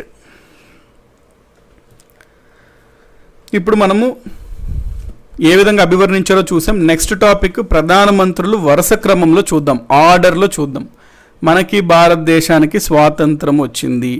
స్వాతంత్రం వచ్చిన తర్వాత మొట్టమొదటిసారిగా మనకు అప్పటికే ఉన్న రాజ్యాంగ పరిషత్ ఉండేది, కాన్స్టిట్యూయెంట్ అసెంబ్లీ, రాజ్యాంగ పరిషత్. ఈ రాజ్యాంగ పరిషత్ యొక్క ముఖ్యమైన విధి ఏంటి అంటే రాజ్యాంగాన్ని తయారు చేయడం. ఇది మనకి రాజ్యాంగం స్వతంత్రం రాకముందే ఏర్పడింది ఈ యొక్క బాడీ. ఇందులో సభ్యులు ఉన్నారు, కాన్స్టిట్యూయెంట్ అసెంబ్లీ సభ్యులు. ఎప్పుడైతే భారతదేశానికి స్వాతంత్రం వచ్చిందో ఈ రాజ్యాంగ పరిషత్తే పార్లమెంటుగా కూడా వ్యవహరించింది. అంటే ఎప్పుడైతే ఈ రాజ్యాంగ పరిషత్ సభ్యులు చట్టాల కోసం సమావేశం అవుతే అప్పుడు వాటిని పార్లమెంట్ అనేవారు. ఎప్పుడైతే రాజ్యాంగం తయారు చేయడం కోసం సమావేశం అవుతే వారిని రాజ్యాంగ పరిషత్ అనేవాళ్ళం. కాబట్టి ఈ రాజ్యాంగ పరిషత్తులో ఉన్న సభ్యులనే మనం అప్పుడు ఎంపీలుగా భావించే వాళ్ళం. అందులో లీడర్ అయినటువంటి జవహర్లాల్ నెహ్రూనే మనము ప్రైమ్ మినిస్టర్గా పెట్టుకున్నామన్నమాట. స్టార్టింగ్లో భారతదేశానికి స్వాతంత్రం వచ్చిన తర్వాత మొట్టమొదటి ప్రధానమంత్రి ఎవరు అంటే నెహ్రూ. మరి అప్పుడు ఎన్నికలు జరిగాయా సార్ అంటే మనకి స్వాతంత్రం వచ్చిన తర్వాత కాన్స్టిట్యూంట్ అసెంబ్లీకి మెజారిటీ సీట్స్ ఐఎన్సీకి ఉన్న ఇండియన్ నేషనల్ కాంగ్రెస్, మరి ఐఎన్సీ లీడర్ అయినటువంటి నెహ్రూ గారిని పిఎం పెట్టాం. కాబట్టి ఫస్ట్ టైం ఈయన సీఎం అయిన పిఎం అయినప్పుడు మనం ఎటువంటి ఎలక్షన్స్ జరిపి చేయలేదు. మొట్టమొదటిసారిగా మనకి 1951-52 ఈ టైంలో జనరల్ ఎలక్షన్ సాధారణ ఎన్నికలు జరిగినాయి. అప్పటి వరకు ప్రధానమంత్రిగా నెహ్రూ గారే వ్యవహరించారు. సో ఫస్ట్ పాయింట్ ఏంటి అంటే నెహ్రూ గారి గురించి చూసుకోవాలి, ఎందుకంటే ఆయన మొట్టమొదటి ప్రధానమంత్రి కాబట్టి. ముఖ్యమైన పాయింట్స్ చూసుకుంటాం ఒక్కొక్క ప్రధానమంత్రికి సంబంధించి, ఎందుకంటే అసలు బ్రీఫ్ ఒక బేసిక్ ఐడియా ఉంటే చాలు, అట్లీస్ట్ వాళ్ళ పేర్లు తెలిసి ఉంటే చాలన్నమాట. సో ఫస్ట్ మనం నెహ్రూ గారి గురించి చూసుకుందాం. నెహ్రూ గారు ఫస్ట్ జవహర్లాల్ నెహ్రూ, ఈయన యూపీ అనమాట, బర్త్ ప్లేస్ ఉత్తరప్రదేశ్. సో ఈయన చూడండి 47 to 52 ఉన్నారు కదా, 47 to 52 అని చూసుకున్నట్లయితే 5 సంవత్సరాలు. ఈ టైం పీరియడ్లో ఎటువంటి ఎన్నిక లేకుండానే ఈయన ప్రధానమంత్రిగా ఉండడం జరిగింది. ఎటువంటి ఎన్నికలు లేకుండానే ప్రధానమంత్రిగా ఉండడం జరిగిందనమాట. ఎవరు? నెహ్రూ గారు. నెక్స్ట్ మనకి 1952లో జనరల్ ఎలక్షన్స్ అయినాయి. 1952లో జనరల్ ఎలక్షన్స్ అయిన తర్వాత ఇండియన్ నేషనల్ కాంగ్రెస్కి మెజారిటీ రావడంతో ఆ కాంగ్రెస్కి లీడర్ అయినటువంటి నెహ్రూ గారిని ఎన్నుకోబడిన ప్రధానమంత్రిగా ఫస్ట్ టైం 1952లో పెట్టడం జరిగినది. నెక్స్ట్ 57లో ఎన్నికల్లో కూడా ప్రధానమంత్రి నెహ్రూనే, అంటే ఐఎన్సీఏ పార్టీ ఆబ్వియస్లీ స్టార్టింగ్ 1977 వరకు సెంట్రల్లో కేంద్రంలో కాంగ్రెస్సేనండి, కాంగ్రెస్ చక్రమే అనమాట. ప్రతిసారి కాంగ్రెస్ చక్రం తిప్పడమే ప్రతిసారి. 1947 నుంచి 77 దాదాపుగా స్వతంత్రం వచ్చిన 30 ఏళ్ళ వరకు వేరే పాయింట్ లేదు, వేరే ప్రభుత్వం అనే అసలు పాయింట్, అసలు క్వశ్చనే లేదు వేరే ప్రభుత్వం అనే పాయింట్. కాబట్టి మనకి కాంగ్రెస్సే, ఆ కాంగ్రెస్కి లీడర్ ఎవరు పెడితే వాళ్ళే అనమాట. 57 to 62 కూడా నెహ్రూనే, 62 to 64 కూడా నెహ్రూనే. యాక్చువల్గా 62 to 67 అతని కాల వ్యవధి, కాకపోతే పదవీ కాలం మధ్యలోనే నెహ్రూ గారు చనిపోవడం జరిగింది. సో పదవి మధ్యలో మరణించిన తొలి ప్రధాని నెహ్రూ. 4 సార్లు 1, 2, 3, 4 శ్రీ చౌదరి అన్నట్టు 1, 2, 3, 4 అనమాట. 4 సార్లు పదవి ప్రమాణ స్వీకారం చేసిన తొలివారు ఎవరు అంటే జవహర్లాల్ నెహ్రూ. ఇక్కడ ఈ తొలివారు ఎవరు, రెండో వారు ఎవరు, అది కొంచెం కేర్ఫుల్గా ఉండాలండి క్వశ్చన్స్లో. తొలివారు అని అడిగినప్పుడు మనము నెహ్రూ అని పెట్టాలి. రెండో వారు ఎవరు అన్నప్పుడు ఆన్సర్లు మారుతాయి, అవి కొంచెం మనం కేర్ఫుల్గా ఉండాలన్నమాట. తొలివారు ఎవరు అంటే 4 సార్లు ప్రధానమంత్రిగా ప్రమాణ స్వీకారం చేసిన తొలివారు ఎవరు అంటే జవహర్లాల్ నెహ్రూ. ఎక్కువ రోజులు పనిచేసిన ప్రధానమంత్రి కూడా ఎవరు అంటే జవహర్లాల్ నెహ్రూ. 16 years 286 days చేశారు ఈయన, అంటే దాదాపుగా ఇంకో 17 సంవత్సరాలు చేసేసారు. ఇంకా చాలా ఎక్కువ అండి, ఒక ప్రధానమంత్రిగా అన్ని సంవత్సరాలు చేయడం అంటే బాగా ఎక్కువ. కాబట్టి ఇప్పటివరకు మన భారతదేశంలో ప్రధానమంత్రిగా వ్యవహరించిన వారిలో ఎక్కువ కాలం ప్రధానమంత్రిగా ఉన్నవారు ఎవరు అని ఎగ్జామ్లో ప్రశ్న అడిగితే జవహర్లాల్ నెహ్రూ అని చెప్పి మనం ఆన్సర్ చేయాలి. సో మనకి ఈ విధంగా ఈ పాయింట్స్ గుర్తుపెట్టుకోవాలి, ఎందుకంటే అడిగినప్పుడు ఎగ్జామ్స్లో మనకు కొంత క్లారిటీ ఉంటేనే ఈ పాయింట్ ఆన్సర్ చేయగలుగుతాం. ఎందుకంటే కన్ఫ్యూజన్ వస్తుంది, ఎక్కువ కాలం చేసింది ఇందిరాగాంధీనా వాళ్ళ నాన్న నెహ్రూనా అనే డౌట్ వస్తుంది. అందుకని ఫిక్స్డ్గా గుర్తుపెట్టేసుకోవాలి నెహ్రూ ఎక్కువ కాలం చేసిన ప్రధానమంత్రి అని. నెహ్రూ మరణించారు పదవీ కాలం మధ్యలోనే. అప్పుడు పద్ధతి ఏంటి అంటే, పద్ధతి అప్పుడు జనరల్గా ఏంటి, ఎప్పుడైతే నెహ్రూ గారు చనిపోయారో అప్పుడు మంత్రుల్లో సీనియర్ మోస్ట్ మంత్రిని ప్రధానమంత్రిగా పెడదాము తాత్కాలికంగా అనే పద్ధతి ఉండేది. కాబట్టి అప్పుడు ఎవరయ్యా ఉన్న మంత్రులంతా సీనియర్ మోస్ట్ అంటే రెడీగా కనబడతాడు, సార్ నేను అని.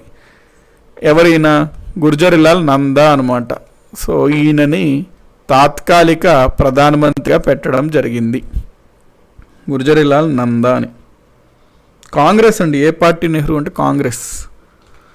సో గుర్జరీలాల్ నందాని తాత్కాలిక ప్రధానిగా పెట్టడం జరిగింది. ఇంకా నెహ్రూ గురించి పాయింట్స్ చూసుకుంటే పంచశీల్ సిద్ధాంతకర్త. మనకి ఈయన ఇండియాకి చైనాకి కొంచెం వివాదాలు ఉండేవన్నమాట. కానీ చైనా మన నెయిబర్. మనం ఆల్రెడీ బ్రిటిష్ వాళ్ళతో దెబ్బతిని దాదాపుగా 200 సంవత్సరాల తర్వాత ఇప్పుడిప్పుడే కోలుకున్నాం. అటువంటిది ఇప్పుడు మళ్ళీ మన నెయిబర్స్ వాళ్ళతో గొడవలు, సంబంధాలు బాగోకలేకపోతే మనం అభివృద్ధి కాలేము, వారి యొక్క తోడ్పాటు అనేది మనకు అవసరము అని ఈయన భావించి స్టార్టింగ్లో చైనా వాళ్ళతో ఈయన మంచి రిలేషన్స్ పెట్టుకోవడం జరిగింది. నెహ్రూ గారు బేసికలీ సోషలిస్ట్ అండి, సామ్యవాది అనమాట, సోషలిస్ట్. జనరల్గా మనకి చైనా కూడా ఆల్మోస్ట్ సోషలిస్టే, కొంచెం extreme form of socialist which we call communist. కాబట్టి జనరల్గా మనకి ఐడియాలజీ ఒకటే ఉండడంతో నెహ్రూ కూడా కొంచెం చైనాకి ఫేవర్గా నమ్మడం జరిగింది, బాగా నమ్మారు అనమాట నెహ్రూ గారు. సో నమ్మారు అట్లా. కాబట్టి ఈయన పరస్పరంగా మనము ఒక అగ్రిమెంట్ చేసుకుందాము, ఆ అగ్రిమెంట్ ద్వారా ఇద్దరం శాంతియుతంగా ఉందాము, ఇద్దరు దేశాల యొక్క అభివృద్ధిలో ఒకరినొకరు సహకరించుకొని ముందుకు వెళ్దాము అని ఇద్దరు కలిసి 1954లో పంచశీల్ సిద్ధాంతం, పంచశీల్ అగ్రిమెంట్ అనేది తయారు చేసుకుంటారు. పంచశీల్ అగ్రిమెంట్. ఈ అగ్రిమెంట్ 5 సూత్రాల మీద ఆధారపడి ఉంటుంది. 1 2 3 4 5 ఏంటి ఇప్పుడు మనకు అనవసరం. మేబీ మనకి అంత స్టాటిక్ పార్ట్ ఏదైతే మనం అనుకుంటున్నామో geography, history, polity, economy complete అయ్యాక ఇఫ్ మనకి ఏదైనా అవైలబుల్ ఇన్ కేస్ ఉండుంటే మనము మేబీ కొన్ని క్లాసెస్ని ఇంటర్నేషనల్ రిలేషన్స్ అనే టాపిక్ చూద్దాం. అంటే పక్కా అని చెప్పలేమండి, చూద్దాము. మేబీ అట్లా ఉంటే మన ఇండియాకి, పాకిస్తాన్కి ఏ విధంగా ఉన్నాయి, చైనాకి ఏ విధంగా ఉన్నాయి, ఇజ్రాయెల్కి ఏ విధంగా ఉన్నాయి, రష్యాకి ఏ విధంగా ఉన్నాయి, మనకి మయన్మార్, మన పక్కన ఉన్నటువంటి మయన్మార్కి ఏ విధంగా ఉన్నాయి, నేపాల్కి ఏ విధంగా ఉన్నాయి, ఇండియాకి టిబెట్కి ఏ విధంగా ఉన్నాయి, ఇండియాకి ఆఫ్ఘనిస్తాన్కి ఏ విధంగా ఉన్నాయి, ఇరాన్కి ఏ విధంగా ఉన్నాయి, ఇవన్నీ మనం రకరకాల దేశాలతో, సౌత్ ఆఫ్రికాకి ఏ విధంగా ఉన్నాయి, ఇవన్నీ చూడొచ్చు. చూడాలనుకుంటే చూద్దాం.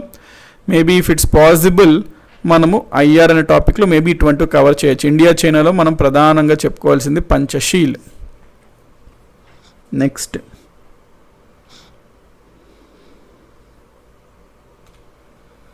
పంచశీల్ సిద్ధాంతకర్త నెహ్రూ గారు. పంచశీల్ ఒప్పందంపై 1954లో సంతకం చేశారు చైనాతో. మిశ్రమ ఆర్థిక వ్యవస్థను భారతదేశంలో ప్రవేశపెట్టారు. మిశ్రమ ఆర్థిక వ్యవస్థ అంటే ఏం లేదండి, మనకి ఎకానమిక్ సిస్టమ్, ఆర్థిక వ్యవస్థ అనేది ప్రధానంగా ఎకానమిక్ సిస్టమ్ 3 రకాలు. ఒకటి ఏంటి అంటే పబ్లిక్ అనమాట. అంటే ఇక్కడ జనరల్గా దీన్ని ఏమంటామంటే సోషలిస్ట్ అట్లాగా అంటాము. ఇందులో మనకి ప్రధానంగా వనరులన్నీ ప్రభుత్వం చేతిలో ఉంటాయి. సో ఉత్పత్తి, వినియోగం, ఉత్పత్తి అంతా, ప్రొడక్షన్ అంతా ప్రభుత్వమే చేస్తుందన్నమాట. సో వాటిని మనం పబ్లిక్ అంటాం. అమెరికా లాంటి దేశాలు ప్రైవేట్కి ఎక్కువ ఛాన్స్ ఉంటుంది. అంటే ప్రధానంగా ఇక్కడ తయారు చేసేది, ఉత్పత్తి చేసేది ప్రైవేట్ ఉంటుంది. మనకి కేవలం పబ్లిక్కే అంటే అన్నీ చేయలేదు, ప్రైవేట్ కేవలం ప్రైవేట్ అంటే అప్పటికి ప్రైవేట్కి అంత శక్తిగా లేదనమాట. మన భారతదేశానికి స్వాతంత్రంగా వచ్చినప్పుడు అంత బలంగా లేదు ప్రైవేట్ వ్యవస్థ. కాబట్టి మనము కొన్ని రంగాల్లో ప్రభుత్వం చూసుకుంటుంది, కొన్ని రంగాల్లో ప్రైవేట్ చూసుకుంటుంది. కాబట్టి మనకి 2 ఉండాలి అనే భావనతో మిశ్రమ వ్యవస్థ, మిక్స్డ్ ఎకానమిక్ సిస్టమ్ మనం పెట్టుకున్నాము. సో మిక్స్డ్ అనమాట. ఇది ఎట్లా మనం ఎకానమీలో చూస్తాము, economic situation in India after independence అనే టాపిక్లో ఇవన్నీ చూస్తాం. సో ఇక్కడ పాయింట్ వచ్చింది కాబట్టి మిశ్రమ ఆర్థిక వ్యవస్థని నెహ్రూ గారు ప్రవేశపెట్టారు అనే పాయింట్ని అర్థం చేసుకోండి. భారతరత్న పొందిన మొట్టమొదటి ప్రధాని ఎవరు, తొలి ప్రధాని ఎవరు అంటే నెహ్రూ గారు. ఎప్పుడు వచ్చింది దీనికంటే 1955లోనే భారతరత్న రావడం జరిగింది. 1955 first prime minister to get Bharat Ratna అంటే Jawaharlal Nehru in the 1955 year. So జనరల్గా మనకి ఎర్రకోటపై జెండా ఎప్పుడు ఎగరేస్తారు చెప్పండి? ఎర్రకోటపై జెండా రిపబ్లిక్ డేనా, ఇండిపెండెన్స్ డేనా? ఇప్పుడు ఎర్రకోటపై జెండా ప్రధానమంత్రి ఎప్పుడు ఎగరవేస్తారు? కమెంట్స్లో చెప్పండి. ఏ సందర్భంలో మనకి ప్రధానమంత్రి ఎర్రకోట అంటే రెడ్ ఫోర్ట్లో ఫ్లాగ్ హాయిస్ట్ చేస్తారు చెప్పండి? రిపబ్లిక్ డేనా?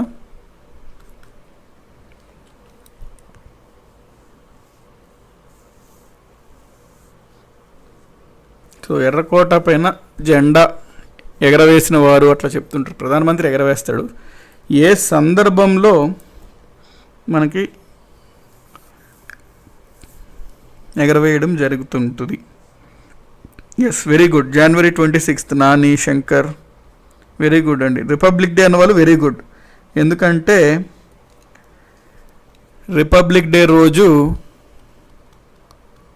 ఎర్ర జెండా పైన ప్రధానమంత్రి ఎగరవేయడు కాబట్టి. రిపబ్లిక్ డే రోజు మీరు చూసినట్లయితే మనకు అక్కడంతా హెడ్ అక్కడంతా ప్రెసిడెంట్ది ఎక్కువగా ఉంటుంది. సో రిపబ్లిక్ డేకి మన ఫ్లాగ్ హోస్టింగ్ ప్రెసిడెంట్ చేస్తారు జనరల్గా. ప్రధానమంత్రి స్వాతంత్ర దినోత్సవం అప్పుడు, ఇండిపెండెన్స్ డే అప్పుడు రెడ్ ఫోర్ట్లో ఫ్లాగ్ హాయిస్ట్ చేస్తారు. ఫ్లాగ్ హాయిస్ట్ చేశాక రెడ్ ఫోర్ట్ నుంచి, ఎర్రకోట నుంచే అతని యొక్క ఉపన్యాసం ఉంటుంది, స్పీచ్ ఉంటుంది. దాన్నే మనము పిఎంస్ ఇండిపెండెన్స్ డే స్పీచ్ అంటాము. ఆ స్పీచ్ అనేది వెరీ వెరీ వెరీ ఇంపార్టెంట్. కాబట్టి అందుకే అడిగాను ఈ ప్రశ్న, ఎక్కడ ఎగరవేస్తాడు అనేది. 26th January అని అన్నారు, అది కాదండి. అంటే కన్ఫ్యూజన్ ఉండొచ్చు రెండింటికి, ఇండిపెండెన్స్ డే రోజు రిపబ్లిక్ డే రోజు. అది క్లియర్ చేద్దామని అడిగాను ఆ ప్రశ్న. సో గుర్తుపెట్టుకోండి, మనకి ఇండిపెండెన్స్ డే August 15th రోజున రెడ్ ఫోర్ట్ పైన జెండా ఎగరవేస్తారు ప్రధానమంత్రి. జెండా ఎగరవేసి అక్కడ ఒక స్పీచ్ ఇస్తారనమాట. ఆ స్పీచ్ చాలా ఇంపార్టెంట్, ఎగ్జామ్స్ పరంగా కూడా స్పీచ్ ఇంపార్టెంట్. ఎందుకంటే ఆ స్పీచ్లో ప్రస్తావించిన పథకాల పైన కానీ, ఆ స్పీచ్లో ఏమన్నా కొన్ని ఫ్యాక్ట్స్ ఏదన్నా చెప్తే, సిచ్యువేషన్స్, మన భారతదేశానికి ఎటువంటి అచీవ్మెంట్స్ వచ్చాయి వాటి గురించి ప్రస్తావించినట్లయితే ఎగ్జామ్స్లో వాటి నుంచి అడిగే ఆస్కారం ఉంటుందండి.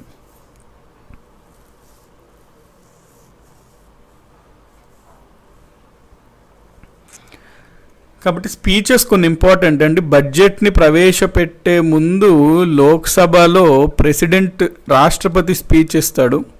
ఈ speech very important. Independence day అప్పుడు పిఎం స్పీచ్ ఉంటుంది, ఇది కూడా మనకి వెరీ ఇంపార్టెంట్. ఈ రెండు స్పీచ్లు చాలా ఇంపార్టెంట్. మీరు గనక ఓపిక్గా ఆ స్పీచ్ చదివి మొత్తం అర్థం చేసుకోకపోయినా ఏదైనా ఇంపార్టెంట్ పాయింట్స్ చెప్పారనుకోండి, హెడ్డింగ్స్ అన్న అవి చూసుకొని వాటి గురించి లైట్గా ఐడియా తెలుసుకుంటే ఎక్కువ ఎగ్జామ్స్లో మనకి వచ్చే ఛాన్సెస్ వీటిపైన ఉంటాయండి. ఎక్కువ ఎగ్జామ్స్లో అడిగే ఛాన్సెస్ వీటిపైన ఉంటాయి అనమాట. అంటే ఫర్ ఎగ్జాంపుల్ పిఎం స్పీచ్లో పిఎం ఎవరినన్నా మన భారతదేశం పలానా అంశంలో, పలానా ర్యాంకింగ్స్లో బాగా అభివృద్ధి సాధించింది, ముందుకెళ్ళింది, ర్యాంకింగ్స్లో మంచి ర్యాంక్ వచ్చింది, అట్లాంటివి ఏమైనా చెప్తున్నాడు అనుకోండి పాయింట్స్, ఎగ్జామ్లో రాగలిగే పాయింట్స్, ఖచ్చితంగా ఎగ్జామ్స్లో ఎక్కువ ఛాన్స్ ఉంటుందండి ఈ పాయింట్స్. బడ్జెట్లో కూడా ప్రెసిడెంట్ ఇచ్చిన స్పీచ్లో చెప్పిన పాయింట్స్ ఏదైనా ఉంటే ఆ ఎగ్జామ్ ఓరియంటేషన్లో అవి ఎక్కువ ఛాన్సెస్ అనమాట. ఇప్పుడు చూడండి, ఎగ్జామినర్కి మొత్తం జనరల్ స్టడీస్ అంటే ఒక సముద్రం అంతా అతని చేతిలో పెట్టాం. అతను ఆ సముద్రం నుంచి ఒక 100 గ్లాసులు నీళ్ళు తీయాలనుకోండి, ఎక్కడి నుంచి తీస్తాడు? బాగా ప్రధానంగా కనబడే పాయింట్స్ నుంచి అక్కడ తీస్తుంటాడు. ఆ ప్రధానమైన పాయింట్స్ మరి అంత ప్రధానం అన్నప్పుడు ఆ వాటి గురించే కదా వీళ్ళు స్పీచ్ ఇస్తారు. కాబట్టి ఆ లాజిక్తో వీటిని ఎప్పుడన్నా మీరు నెక్స్ట్ టైం నుంచి కంప్లీట్గా చదవాల్సిన అవసరం లేదు, కాకపోతే వాటి గురించి ఏమైనా హైలైట్స్ అనేది చూడండి, బెటర్ ఉంటుంది. నెక్స్ట్, సరే, ఎక్కువసార్లు ఎర్రకోటపై జెండా ఎగరవేసిన ప్రధానమంత్రి ఎవరు అంటే దాదాపుగా 17 సార్లు ఎగరవేశారు, నెహ్రూ గారు అనమాట ఆన్సర్. రవికుమార్ గారు గుడ్ అండి. అట్లనే డైలీ అది ఒక హ్యాబిట్లో పెట్టేసుకోండి, రీడింగ్ న్యూస్ పేపర్. నెక్స్ట్ వచ్చిన ప్రధానమంత్రి ఎవరు అంటే లాల్ బహదూర్ శాస్త్రి.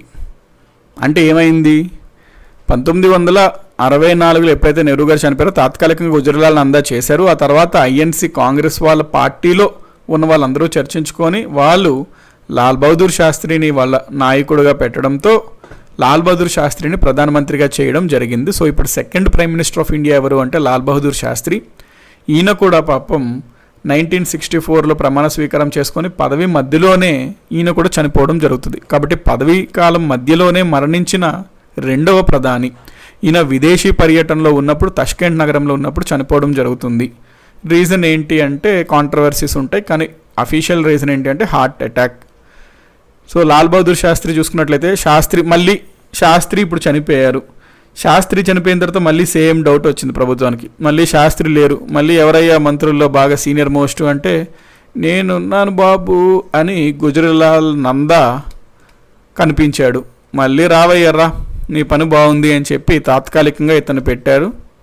సో ఇప్పుడు మనకి తాత్కాలికంగా గుజరాల్ నందాకి రెండోసారి తాత్కాలిక ప్రధాని పదవిని చేపట్టడం జరిగింది. మనకి లాల్ బహదూర్ శాస్త్రి అనగానే గుర్తుకు రావాల్సింది ఏంటి అంటే అవునండి తేజ గారు, చైనా ఇండియా వార్ ఎందుకైంది అవన్నీ మనం పాలిటీలో, ఇప్పుడు మనం పాలిటీలో అది చూడకూడదు. ఆ వార్ ఎందుకైందో మీరు నార్మల్గా కావాలంటే ట్రై చేయండి తెలుసుకోవడానికి. మనం మేబీ ఇంటర్నేషనల్ రిలేషన్స్ చూస్తే ఆ వార్ గురించి మనం క్లియర్గా చూడొచ్చు. మనం అంటే దానికి 1 రీజన్స్ కదండి, దాదాపు ఒక 8 రీజన్స్ ఉంటాయి ఇండో చైనా వార్ ఎందుకైంది 1962లో అనేది. కాబట్టి మనం బ్రీఫ్గా చెప్తే క్లాస్ డైవర్ట్ అయిపోద్ది అనమాట. అంటే ఈ టాపిక్ హైవే మీద వెళ్తున్నప్పుడు హైవే మీద వెళ్ళిపోవాలండి. ఎక్కడో మనకి చిప్స్ కావాలి కదా అనుకొని పక్కన లేన్కి వెళ్ళామనుకోండి, మన డెస్టినేషన్ ఎటో వెళ్ళాల్సింది ఎటో వెళ్ళిపోయినట్టు అయిపోద్ది అనమాట. సో లాల్ బహదూర్ శాస్త్రి గురించి మనం అనగానే మనకు గుర్తు రావాల్సింది ఏంటి అంటే జై జవాన్ జై కిసాన్ అనమాట. సో బేసికలీ మన భారతదేశానికి ముందు నడిపించేది ఇద్దరు, ఒకరు ఆర్మీ జవాన్ డిఫెన్స్, ఇంకొకరు అగ్రికల్చర్. కాబట్టి వీళ్ళు బాగుంటే దేశం బాగుంటుంది, వీళ్ళు దేశానికి ప్రధానం అని వీళ్ళ యొక్క పాత్రను గుర్తించి నినాదం ఇచ్చారు లాల్ బహదూర్ శాస్త్రి గారు. జై జవాన్ జై కిసాన్ అనే నినాదం ఇచ్చిన వారు లాల్ బహదూర్ శాస్త్రి. మరణాంతరం ఈయనకి భారతరత్న వచ్చిందండి, 1966లో వచ్చింది. కాబట్టి ప్రశ్న ఏమడుగుతాడు, మరణాంతరం భారతరత్న పొందిన తొలి వ్యక్తి మరియు తొలి ప్రధాని ఎవరు? తొలి వ్యక్తి ఇతనే, తొలి ప్రధాని కూడా ఇతనే అనమాట. మరణాంతరం అంటే దీన్నే ఇంగ్లీష్లో పోస్తమస్ అంటాం. పోస్తమస్ అంటే ఆఫ్టర్ డెత్, పోస్తమస్ చనిపోయిన తర్వాత.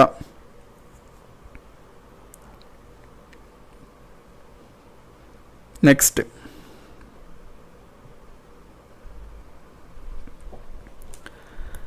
తర్వాత మనకి గుజరాలాల్ నందా వచ్చారు. గుజరాలాల్ నందా తర్వాత అప్పుడు మనకి మళ్ళీ ఐఎన్సీలో చర్చలు జరిగాయి. ఎవరు సీనియర్ లీడర్ని ఇప్పుడు పెడదాము, ప్రధానమంత్రిగా పెడదాము అంటే వెంటనే ఒక యంగ్ లేడీ నేనున్నాను అని చెప్పింది. నువ్వు ఉన్నావులే అమ్మా, నీకన్నా ఎంతో కాలం నుంచి ఎంతోమంది సీనియర్లు ఉన్నారు అన్నారు. అప్పుడు అతనికి ఒక మొట్టికాయ వేసి నేను ఉన్నాను అంటే నేను కూడా ఉన్నాను అని కాదు, నేను మాత్రమే ఉన్నాను.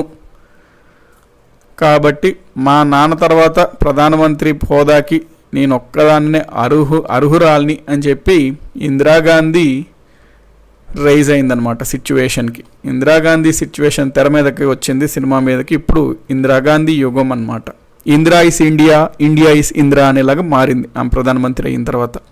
సో ఇప్పుడు మనం చూడాల్సింది శ్రీమతి ఇందిరాగాంధీ. శ్రీమతి ఇందిరాగాంధీ మనం చూసినప్పుడు ఈవిడ 1967లో తాత్కాలికంగా అంటే ఆ రిమైనింగ్ టర్మ్ చేసింది. తర్వాత 67 to 71 టర్మ్ కంప్లీట్ చేసింది. 71 to 77 చేసింది. 80 to 84 ఇంకా ఉంది పదవీ కాలం. సో పదవిలో ఉంటుండగానే ఈవిడ్ని చంపివేయడం జరుగుతుంటుంది. కాబట్టి ఈవిడ కూడా పదవిలో ఉంటుండగానే చనిపోవడం జరిగింది. కాబట్టి జవహర్లాల్ నెహ్రూ కూడా పదవిలో ప్రధానమంత్రిగా ఉన్నప్పుడే చనిపోయారు. లాల్ బహదూర్ శాస్త్రి పదవిలో ఉంటుండగానే చనిపోయారు. ఇందిరాగాంధీ కూడా పదవిలో ఉంటుండగానే చనిపోయారు. కాకపోతే వీళ్ళిద్దరూ సహజ మరణం అన్నమాట, న్యాచురల్ డెత్. వేరస్ ఇందిరాగాంధీ ఏంటి అంటే అసాసినేటెడ్, అంటే చంపివేయడం జరిగింది. కాబట్టి ఇక్కడ చూడండి, మనకి శ్రీమతి ఇందిరాగాంధీ చూసుకున్నట్లయితే 4 సార్లు ప్రధానిగా పదవి ప్రమాణ స్వీకారం చేసిన రెండవ ప్రధాని. 1, 2, 3, 4. ఫస్ట్ టైం 4 times మనకి ప్రమాణ స్వీకారం చేసింది మనం జవహర్లాల్ నెహ్రూ అన్నాం. అందుకనే మొదటిసారి రెండోసారి ఏది అడుగుతున్నాడు అనే పాయింట్ మనం చూసుకోవాలండి. మొదటిసారి అంటే 4 times పిఎంగా ఓత్ తీసుకున్నది ఎవరు అంటే జవహర్లాల్ నెహ్రూ అని చెప్పుకోవాలి. 4 times ప్రమాణ స్వీకారం చేసింది ఎవరు అంటే మనము ఇందిరాగాంధీ అని చెప్పుకోవాలి. ఈవిడ తొలి మహిళా ప్రధానిగా పనిచేసి సాధారణ ఎన్నికల ఓటంలో పాలైన వారు కూడా ఈవిడ ఫస్ట్ పర్సన్ అనమాట. అంటే మీనింగ్ ఏంటంటే పిఎంగా చేశారు, తర్వాత కాలంలో ఒకసారి ఎన్నికలు వచ్చాయి, ఆ ఎన్నికల్లో పోటీ చేశారు కానీ ఓడిపోయారు. అంటే జనరల్గా మనకి పిఎంగా చేసినప్పుడు ఆబ్వియస్గా ఆ క్యాండిడేట్ నించి ఉంటే అతనే పక్కా అనేటట్టు ఉండాలి మరి ప్రధానమంత్రిగా చేసినప్పుడు. కాబట్టి ప్రధానమంత్రిగా చేసి మళ్ళీ ఎన్నికల్లో పోటీ చేసినప్పుడు ఓడిపోయిన ఏకైక వ్యక్తి ఎవరు అంటే మనకి ఇందిరాగాంధీ గారు. 1977లో ఆవిడ ఓడిపోయారు అనమాట. ఎందుకంటే బాగా అన్పాపులర్ అయిపోయారు. అన్పాపులర్ ఎందుకు అయ్యారు అంటే due to that emergency, due to that family planning, అవన్నీ వాటి వల్ల బాగా అన్పాపులర్ అయిపోయింది అనమాట ఇందిరాగాంధీ. వాటితో మనకి 1977లో జనాలు విసికెత్తి ఆమెని ఓడించారు. రాజ్ నారాయణ్ అండి ఈవిడ పైన నించున్న అతను, రాజ్ నారాయణ్ అనమాట. రాయ్బరేలీ, ఆయన గెలిచాడు. సో మనకి ఇక్కడ ఓడిపోయి ఈ పాయింట్ కూడా చూసుకోండి. నెక్స్ట్ నాగరాజు గారు తష్కెంట్ ఒప్పందం మనం చూద్దామండి, ఇప్పుడు కాదు. అందుకనే వాటిని పైపైన చెప్తే క్లారిటీ రాదండి, అట్లా చెప్పి కూడా పెద్ద లాభం ఉండదు. అందుకనే మనం చూద్దాం ఆఫ్టర్ ఇవన్నీ కంప్లీట్ అయ్యాక మేబీ ఆ టాపిక్ తీసుకొని వాటి గురించి చూద్దాం. అంత లోపల మీరు ట్రై చేయండి అవన్నీ అర్థం చేసుకోవడానికి. సో తష్కెంట్ అని చూడండి, సోర్సెస్ ఇప్పుడు ఉంటే అర్థం చేసుకోవడానికి ట్రై చేయండి. ఇన్ కేస్ మనకు టైం ఉంటే లాస్ట్లో మనం క్లియర్గా ఒక సింగిల్ టాపిక్ లాగా కాకుండా ఇండియా చైనా రిలేషన్స్ అన్నప్పుడు వాటి గురించి అన్నా చూడాలి. ఆ రకంగా మనం వెళ్తే బెటర్ అండి. జస్ట్ ఒక సింగిల్ టాపిక్ లాగా చెప్పుకుంటే మనకి కావాల్సిన బ్యాక్గ్రౌండ్ అంతా 1 minute 2 minutesలో రాదండి. కాబట్టి మనం చూద్దాం, మోస్ట్లీ కవర్ చేసేలా చూసుకుందాం ఆ సబ్జెక్ట్స్ కూడా. నెక్స్ట్ ఎక్కడ ఉన్నాం మనం, ఇదైంది. రాజ్యసభ సభ్యత్వంతో ప్రధాని పదవిని చేపట్టిన తొలివారు ఇందిరాగాంధీ గారు రాజ్యసభ సభ్యురాలుగా ఉండి కూడా ప్రధానమంత్రి అవ్వడం జరిగింది. కాబట్టి ఫస్ట్ టైం అనమాట. ఎందుకంటే ముందు ఉన్న వ్యక్తులు జవహర్లాల్ నెహ్రూ లేదా లాల్ బహదూర్ శాస్త్రి వాళ్ళు లోక్సభ సభ్యులు ఉంటుండగానే ప్రధానమంత్రి అవ్వడం జరిగింది. స్వరూపరాణి గారు 4 సార్లు ఎలా చేసింది పీఎంగా, ఒకసారే ఉందిగా ప్లీజ్ ఎక్స్ప్లెయిన్ అంటే, ఇదిగోండి 4 సార్లు ఇక్కడే ఉంది. ఒకసారేమో లాల్ బహదూర్ శాస్త్రి చనిపోయాక గుజరీలాల్ నందన్ తాత్కాలికంగా చేశారు. అప్పుడు ఆ పార్టీలో చర్చలు జరిగినప్పుడు ఇందిరాగాంధీని పెట్టారు ప్రధానమంత్రిగా. తర్వాత 67కి ఆ పదవీ కాలం అయిపోయింది లోక్సభది. 1962 to 67 ఆ లోక్సభది. 67 to 71 ఈవిడ మళ్ళీ ప్రధానమంత్రి అయింది రెండోసారి. 71 to 77లో కూడా మూడోసారి. 80 to 84 కూడా నాలుగోసారి. సో 4 సార్లు ప్రధానమంత్రి అయిందండి. ఎవరు అడిగారు సమ్వన్. నెక్స్ట్ రాజ్యసభ సభ్యత్వంలో ప్రధానంగా మనకి ఇప్పటి వరకు 4 members అండి రాజ్యసభ మెంబర్స్గా ఉండి పిఎం అయిన వాళ్ళు. మొత్తం మనకి 4 members ఉన్నారనమాట ఇప్పటి వరకు రాజ్యసభ ఎంపీగా ఉండి పిఎం అయిన వాళ్ళు. ఎవరెవరంటే ఫస్ట్ పర్సన్ ఎవరు అంటే ఇందిరాగాంధీ, సెకండ్ పర్సన్ ఎవరంటే Deve Gowda, third person IK Gujral, fourth person Manmohan Singh. So ఇప్పటి వరకు మనకు రాజ్యసభ ఎంపీగా ఉండి ప్రైమ్ మినిస్టర్ అయిన వాళ్ళు 4. ఎవరెవరంటే ఈ 4 లిస్ట్ అనమాట. సో ఎగ్జామ్స్లో ఎవరు అంటే 4, ఎంతమంది అంటే 4 అని పెట్టాలి. క్రింద వారిలో ఎవరు కాదు అని అడుగుతాడు. 4 ఆప్షన్స్లో 3 వీళ్ళ పేర్లు ఇచ్చి ఇంకొక పేరు మనకి విపి సింగో ఏదోటి ఇస్తాడు.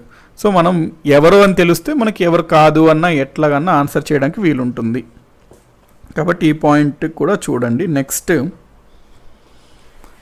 1970లో రాజభరణాలను రద్దు చేసి, అంటే అప్పుడులో బ్రిటిష్ వాళ్ళు ఇచ్చిన రాయ్ బహదూరు, రాజ్ బహదూరు అవన్నీ బిరుదులు ఉండేవండి, పెద్ద పెద్ద బిరుదులు అనమాట. ఆ బిరుదులు ఉండడం వల్ల మనకి బేసికలీ ఆర్టికల్ 18కి విరుద్ధంగా ఉంటున్నాయి. ఆర్టికల్ 18 ఏమంటుంది, అబాలిషన్ ఆఫ్ టైటిల్స్ అంటుంది. ఆర్టికల్ 14 ఏమంటుంది, సమానం అంటుంది. మరి ఈ రాయ్ బహదూర్లు, ఈ రాజ్ బహదూర్లు ఏంటి ఇవన్నీ అని చెప్పి రాజభరణాలు ఏవైతే ఉన్నాయో వాటిని రద్దు చేసిందనమాట. నెక్స్ట్ 1971లో గరీబీ హటావో అనే నినాదం ఇచ్చింది, బాగా ఫేమస్ అనమాట. ఇందిరాగాంధీ అనగానే చాలామంది గరీబీ హటావో అంటారు. సో గరీబీ హటావో, గరీబీ అంటే పేదరికం, హటావో అంటే నిర్మూలన, పేదరిక నిర్మూలన పైన ఈవిడ బాగా చర్యలు తీసుకుందనమాట. ఇన్ఫ్యాక్ట్ ఆవిడ ఎలక్షన్ క్యాంపెయినే గరీబీ హటావోలాగా తయారైంది. మోడీ స్వచ్ఛ భారత్ అని ఏ విధంగా ఇప్పుడు అంటున్నామో ఆ విధంగా ఇందిరాగాంధీ అంటే గరీబీ హటావో అని మనకి అనుకునేలాగా ఆవిడ సింగిల్ పాయింట్ ఉండేది, గరీబీ హటావో.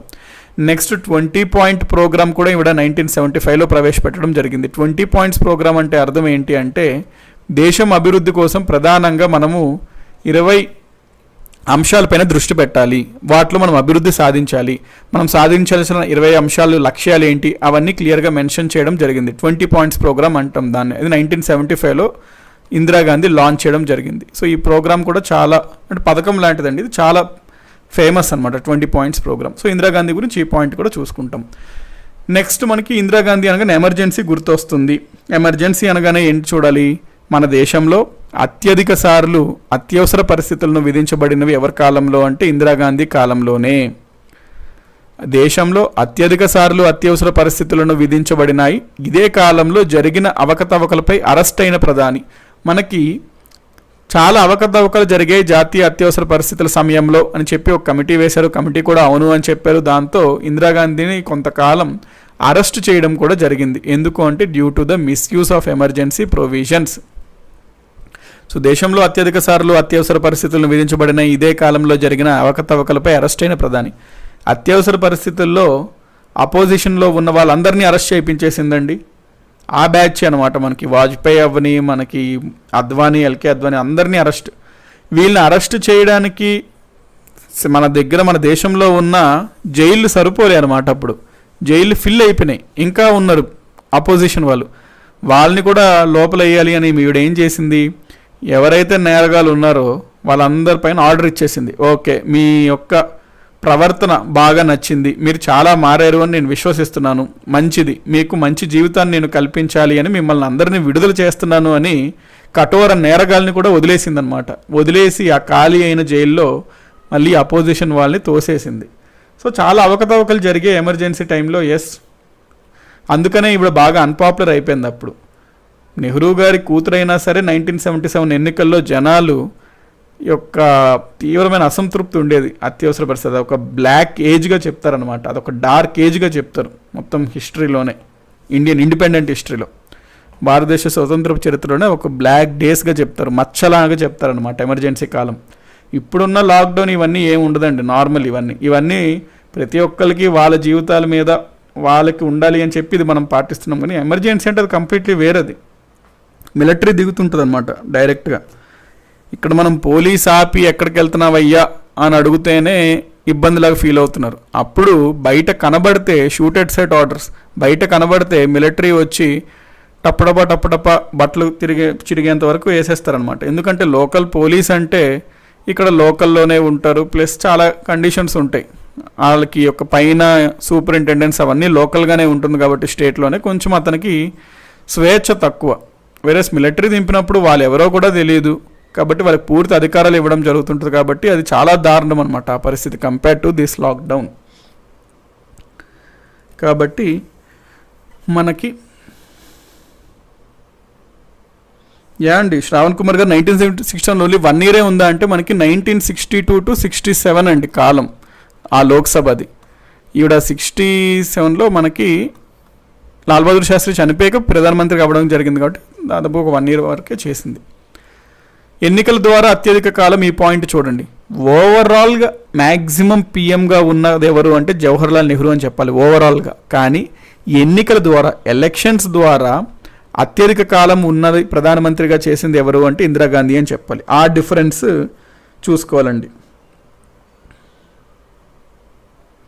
సో ఆ డిఫరెన్సెస్ చూసుకోవాలి. ఏంటి, ఎన్నికల ద్వారా అత్యధిక కాలం మనకి ప్రధానిగా పనిచేసింది ఎవరు అన్నప్పుడు ఇందిరాగాంధీ అనాలి. ఓవరాల్గా అత్యధిక కాలం ప్రధానమంత్రిగా చేసింది ఎవరు అన్నప్పుడు మనము జవహర్లాల్ నెహ్రూ అనాలి. ఓవరాల్గా అయితే జవహర్లాల్ నెహ్రూ. ఎలక్షన్స్ ద్వారా అన్నప్పుడు మనము ఇందిరాగాంధీ అనాలి.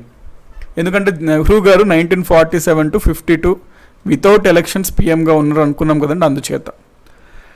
నెక్స్ట్, భారత రాజ్యాంగానికి అత్యధిక సవరణలు ఈమె కాలంలోనే జరిగాయి. ఆమెకి ఏదన్నా నచ్చలేదు అనుకోండి, అది రాజ్యాంగం అన్నా మనిషి అన్నా ఏదన్నా సవరణే. మనిషి అయినా సవరమే, రాజ్యాంగం అన్నా సవరణే. కాబట్టి రాజ్యాంగం కూడా ఆమె ఇష్టం వచ్చినట్లు సవరణలు చేసుకుంటా వెళ్ళిపోయిందనమాట. ఎల్కేజీ పిల్లలు బుక్స్ రాస్తారు కదండి, ఏదో ఇట్లా రాసి అది కొట్టేసి మళ్ళీ ఇంకేదో రాసి కొట్టేసి ఇట్లా అంతా ఉంటుంది కదా, ఆ విధంగా అనమాట. రాజ్యాంగాన్ని ఏదో చేస్తుంది, మళ్ళీ ఇంకేదో చేస్తుంది, ఇంకేదేదో చేసేస్తుంది, ఏదేదో చేసేసింది మొత్తానికి రాజ్యాంగాన్ని. సుప్రీంకోర్టే ఆశ్చర్యపోయేలా చేసిందనమాట. కాబట్టి రాజ్యాంగాన్ని కూడా అత్యధిక సవరణలు. ఎన్ని అయినాయి సవరణలు ఈమె కాలంలో అంటే 37 సవరణలు అయినాయి.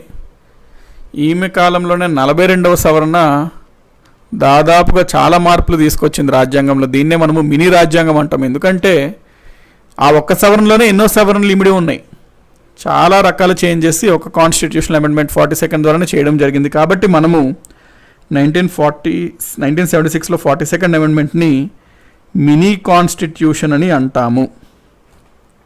నెక్స్ట్, ఆపరేషన్ బ్లూ స్టార్ నిర్వహించిన ప్రధాని కూడా ఎవరు అంటే Indira Gandhi. 3rd August 1984 operation blue star చేసింది. ఆపరేషన్ బ్లూ స్టార్ అంటే ఏంటి అంటే మనకి అప్పుడు పంజాబ్లో ఖలిస్తాన్ అని ఉండేవారండి. మనకి ప్రధానంగా పంజాబ్ ప్రాంతంలో వాళ్ళకి సపరేట్ కంట్రీ కావాలి అని కోరేవారనమాట. సపరేట్ కంట్రీ కావాలి అని వాళ్ళలోని ఖలిస్తాన్ మిలిటెంట్స్ అని ఉండేవారు. వాళ్ళు మనకి పెద్ద ఉద్యమాలు చేయడం స్టార్ట్ చేశారు. ఆ ఉద్యమాలు కాస్త కొంత వైలెన్స్ రూపంలో దారితీసింది. అప్పుడు ఇందిరాగాంధీ వాళ్ళపైన షూట్ ఆర్డర్స్ పాస్ చేసింది.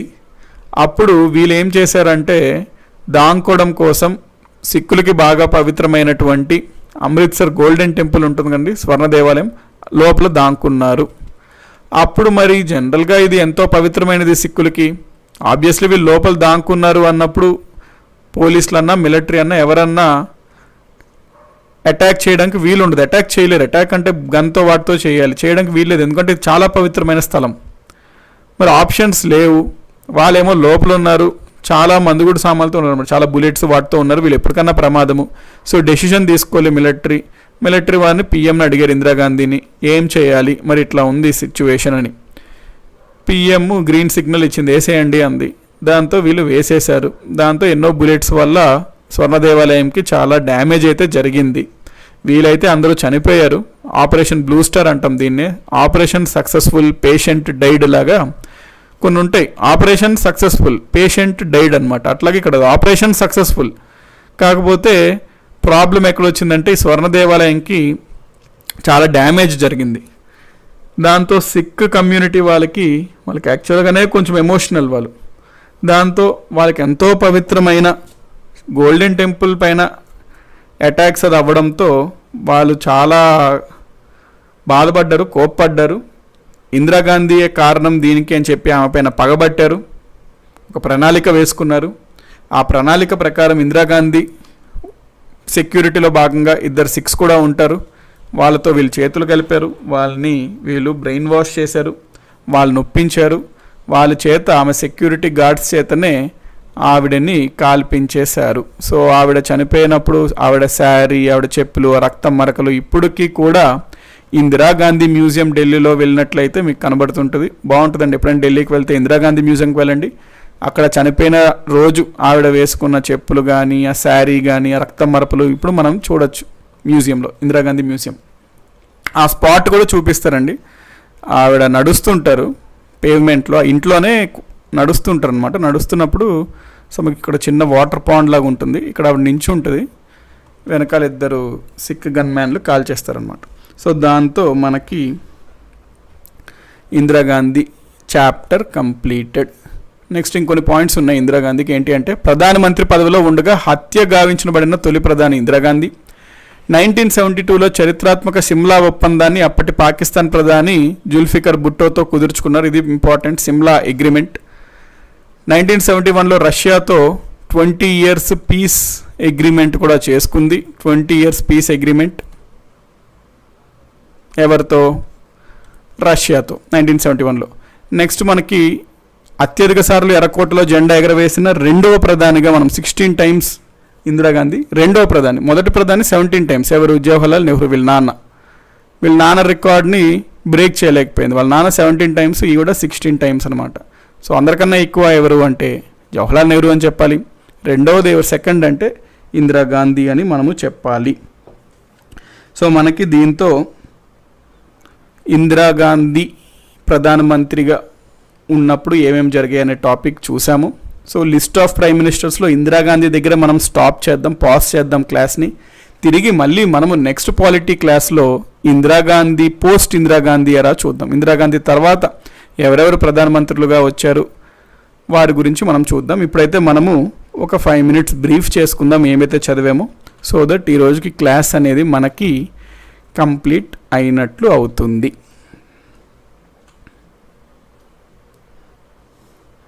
గిరిగారు అన్నట్టు రూమ్ కూడా చూడొచ్చు సార్, నేను చూసే అంటున్నారు. అవునండి గిరిగారు, మనకు అక్కడ రూమ్ ఆ కంప్లీట్ ఆ బిల్డింగ్ వెళ్ళొచ్చు, ఇందిరాగాంధీ మ్యూజియం అని.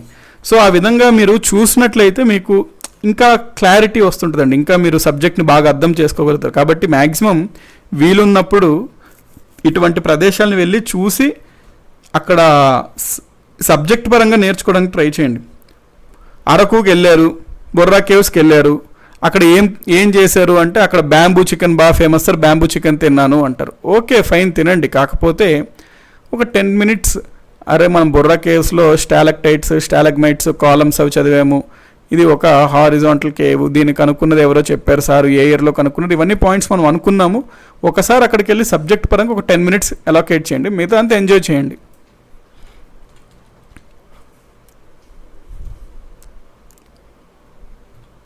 సో మనం ఈరోజు టైప్స్ ఆఫ్ మినిస్టర్స్ దగ్గర స్టార్ట్ చేసాం క్లాస్ని. ఏమనుకున్నాము, 3 టైప్స్ ఆఫ్ మంత్రులు, మంత్రిమండలిలో 3 రకాలు ఉంటారు క్లాసిఫికేషన్ వర్గీకరణ. 1 క్యాబినెట్ మంత్రులు, 2 స్టేట్ మంత్రులు, 3 డెప్యూటీ మంత్రులు.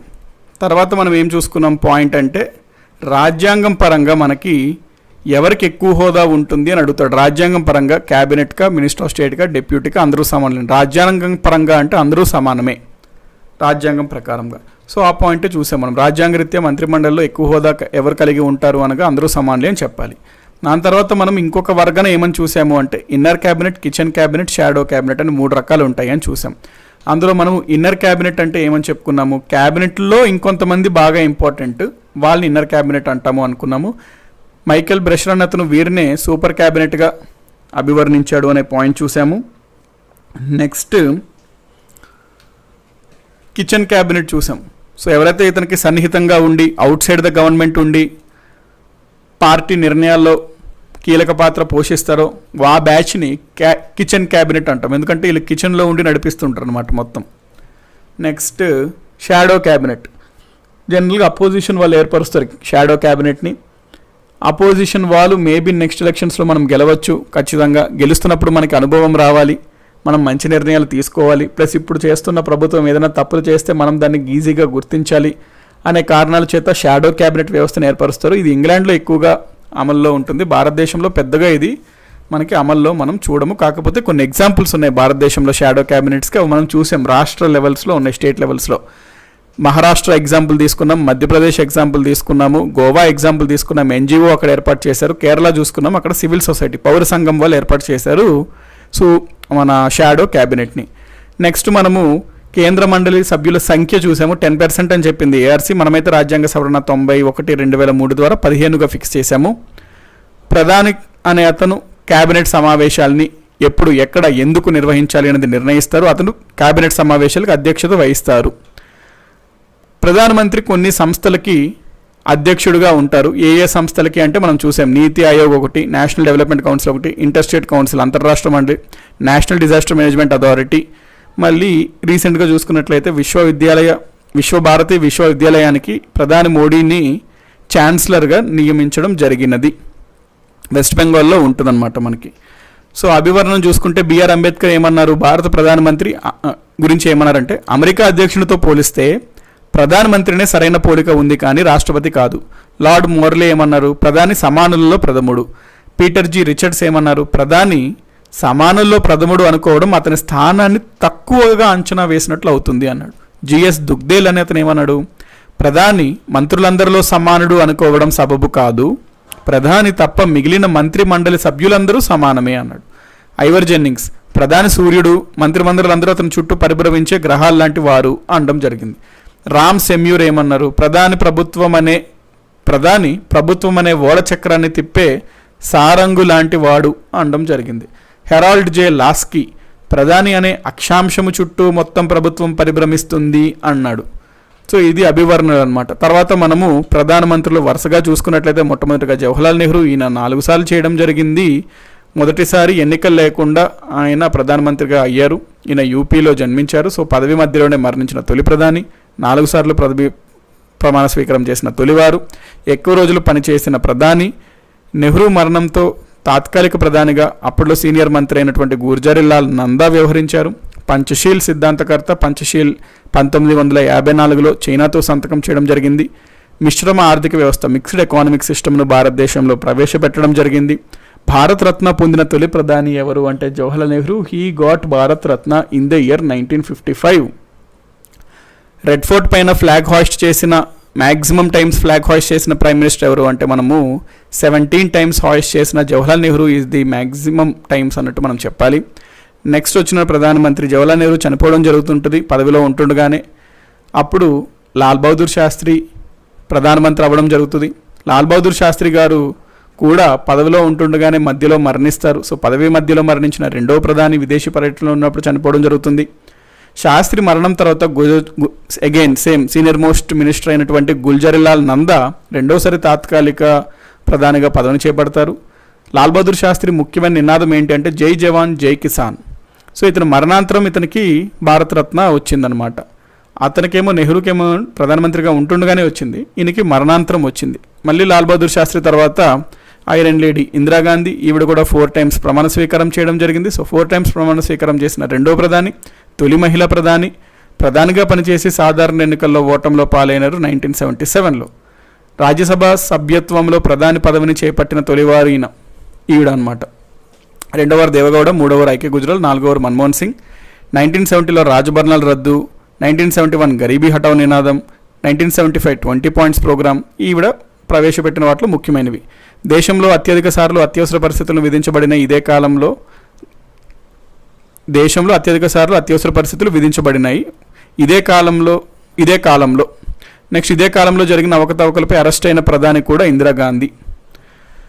ఎన్నికల ద్వారా అత్యధిక కాలం అంటే దాదాపుగా 15 సంవత్సరాలు 303 రోజులు ప్రధానిగా పనిచేశారు ఈవిడ.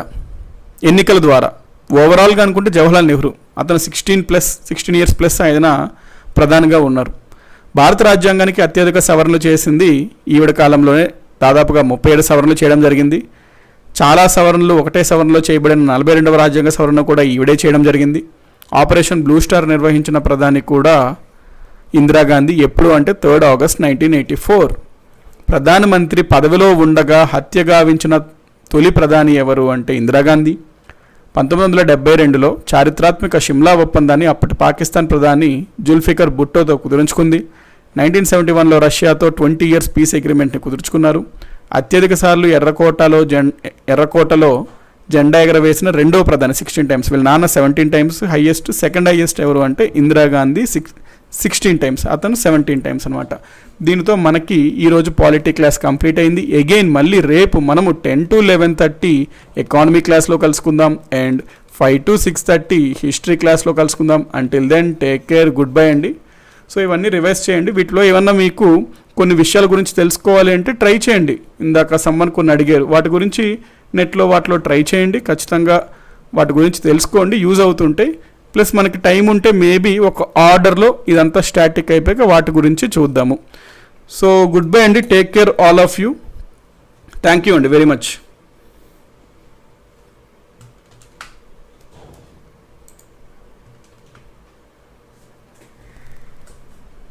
స్మాల్ అనౌన్స్మెంట్ అండి. ఇంతవరకు మన ఛానల్కి గవర్నమెంట్ జాబ్స్ పోర్టల్ జీజేపీ ఛానల్కి సబ్స్క్రైబ్ చేసుకోకపోయి ఉంటే కంపల్సరీగా సబ్స్క్రైబ్ చేసుకోండి. అలాగే పక్కనున్న బెల్ ఐకాన్ క్లిక్ చేసి ఆల్ నోటిఫికేషన్ సెలెక్ట్ చేసుకోండి. అలాగే జీజేపీ బిట్ బ్యాంక్ బిట్స్ కోసం ఈ ఛానల్కి సబ్స్క్రైబ్ చేసుకోవచ్చు. అలాగే రీజనింగ్ అండ్ అరిథమెటిక్ క్లాసెస్ కోసం నా నేమ్తో క్రియేట్ చేసిన సుమన్ సార్ ఛానల్ కూడా తప్పకుండా సబ్స్క్రైబ్ చేసుకోండి. అలాగే ఇక్కడ కనిపిస్తుంది కదండి జాయిన్ బటన్. సో ఈ జాయిన్ బటన్ మీద క్లిక్ చేసి మీరు మన జీజేపీ మెంబర్షిప్ తీసుకోవచ్చు. సో అలా కూడా మన ఛానల్ని సపోర్ట్ చేయొచ్చు అనమాట. ఇప్పటికీ కొంతమంది ఒక 9 members దాకా ఇక్కడ మెంబర్స్ అయ్యారు, మన ఛానల్కి సపోర్ట్ చేస్తున్నారు. థ్యాంక్ యూ సో మచ్ అండి. భరత్ కుమార్ గారు, చిదంబరరావు గారు, సుమా గారు, ఛత్రపతి గారు, సాయి రెడ్డి గారు, నరసింహారావు గారు, వంశీకృష్ణ గారు, రాజా గారు, అశోక్ గారు, వీళ్ళందరికీ కూడా thank you so much. So అలాగే మీరు కూడా మన ఛానల్కి సపోర్ట్ చేయొచ్చు జాయిన్ బటన్ మీద క్లిక్ చేసి మెంబర్షిప్ తీసుకొని. సో తప్పకుండా వీలైతే మీరు కూడా సపోర్ట్ చేయండి. అలాగే సూపర్ చాట్లో సపోర్ట్ చేసిన వీళ్ళందరికీ కూడా థ్యాంక్ యూ సో మచ్ అండి. సో ఇక్కడ చూసుకొని చాలా మంది మనకు సపోర్ట్ చేశారు. సో వీళ్ళందరి నేమ్స్ అయితే మనం ప్రెజెంట్ చదివితే చాలా టైం పడుతుంది. సో అలాగే వీళ్ళందరూ కూడా మనకి సపోర్ట్ చేయడం జరిగిందండి. సో అందరికీ thank you so much. So అలాగే వీలైనంత వరకు మీకు కుదిరినంత మీరు కూడా మన ఛానల్కి సపోర్ట్ చేయొచ్చు. మరింత మంచి కంటెంట్ తీసుకొని రావడానికి మనం కూడా ట్రై చేస్తాం. సో ఇది సూపర్ చాట్ అనే ఆప్షన్ ఉంటుందండి. లైవ్ క్లాస్ జరిగేటప్పుడు అక్కడ $సింబల్ ఉంటుంది. సో ఆ సింబల్ మీద క్లిక్ చేసి మీరు సూపర్ చాట్ చేయొచ్చు అనమాట. అలాగే ఫోన్పేలో కూడా కొంతమంది పంపించడం జరిగింది. సో అందరికీ థ్యాంక్ యూ అండి. సయ్యద్ గారు, మహానంది గారు, సాయి కిషోర్, సాయి బ్రహ్మం గారు, వెంకటరమణ గారు, దినేష్ కుమార్ గారు, సో వీళ్ళందరికీ కూడా thank you so much. So PhonePe నుంచి డైరెక్ట్గా ఈ నెంబర్కి మీరు పంపించి మన ఛానల్ కోసం కంట్రిబ్యూట్ చేసి సపోర్ట్ చేయొచ్చు అనమాట. Okay guys, thanks for watching and have a nice day. Bye.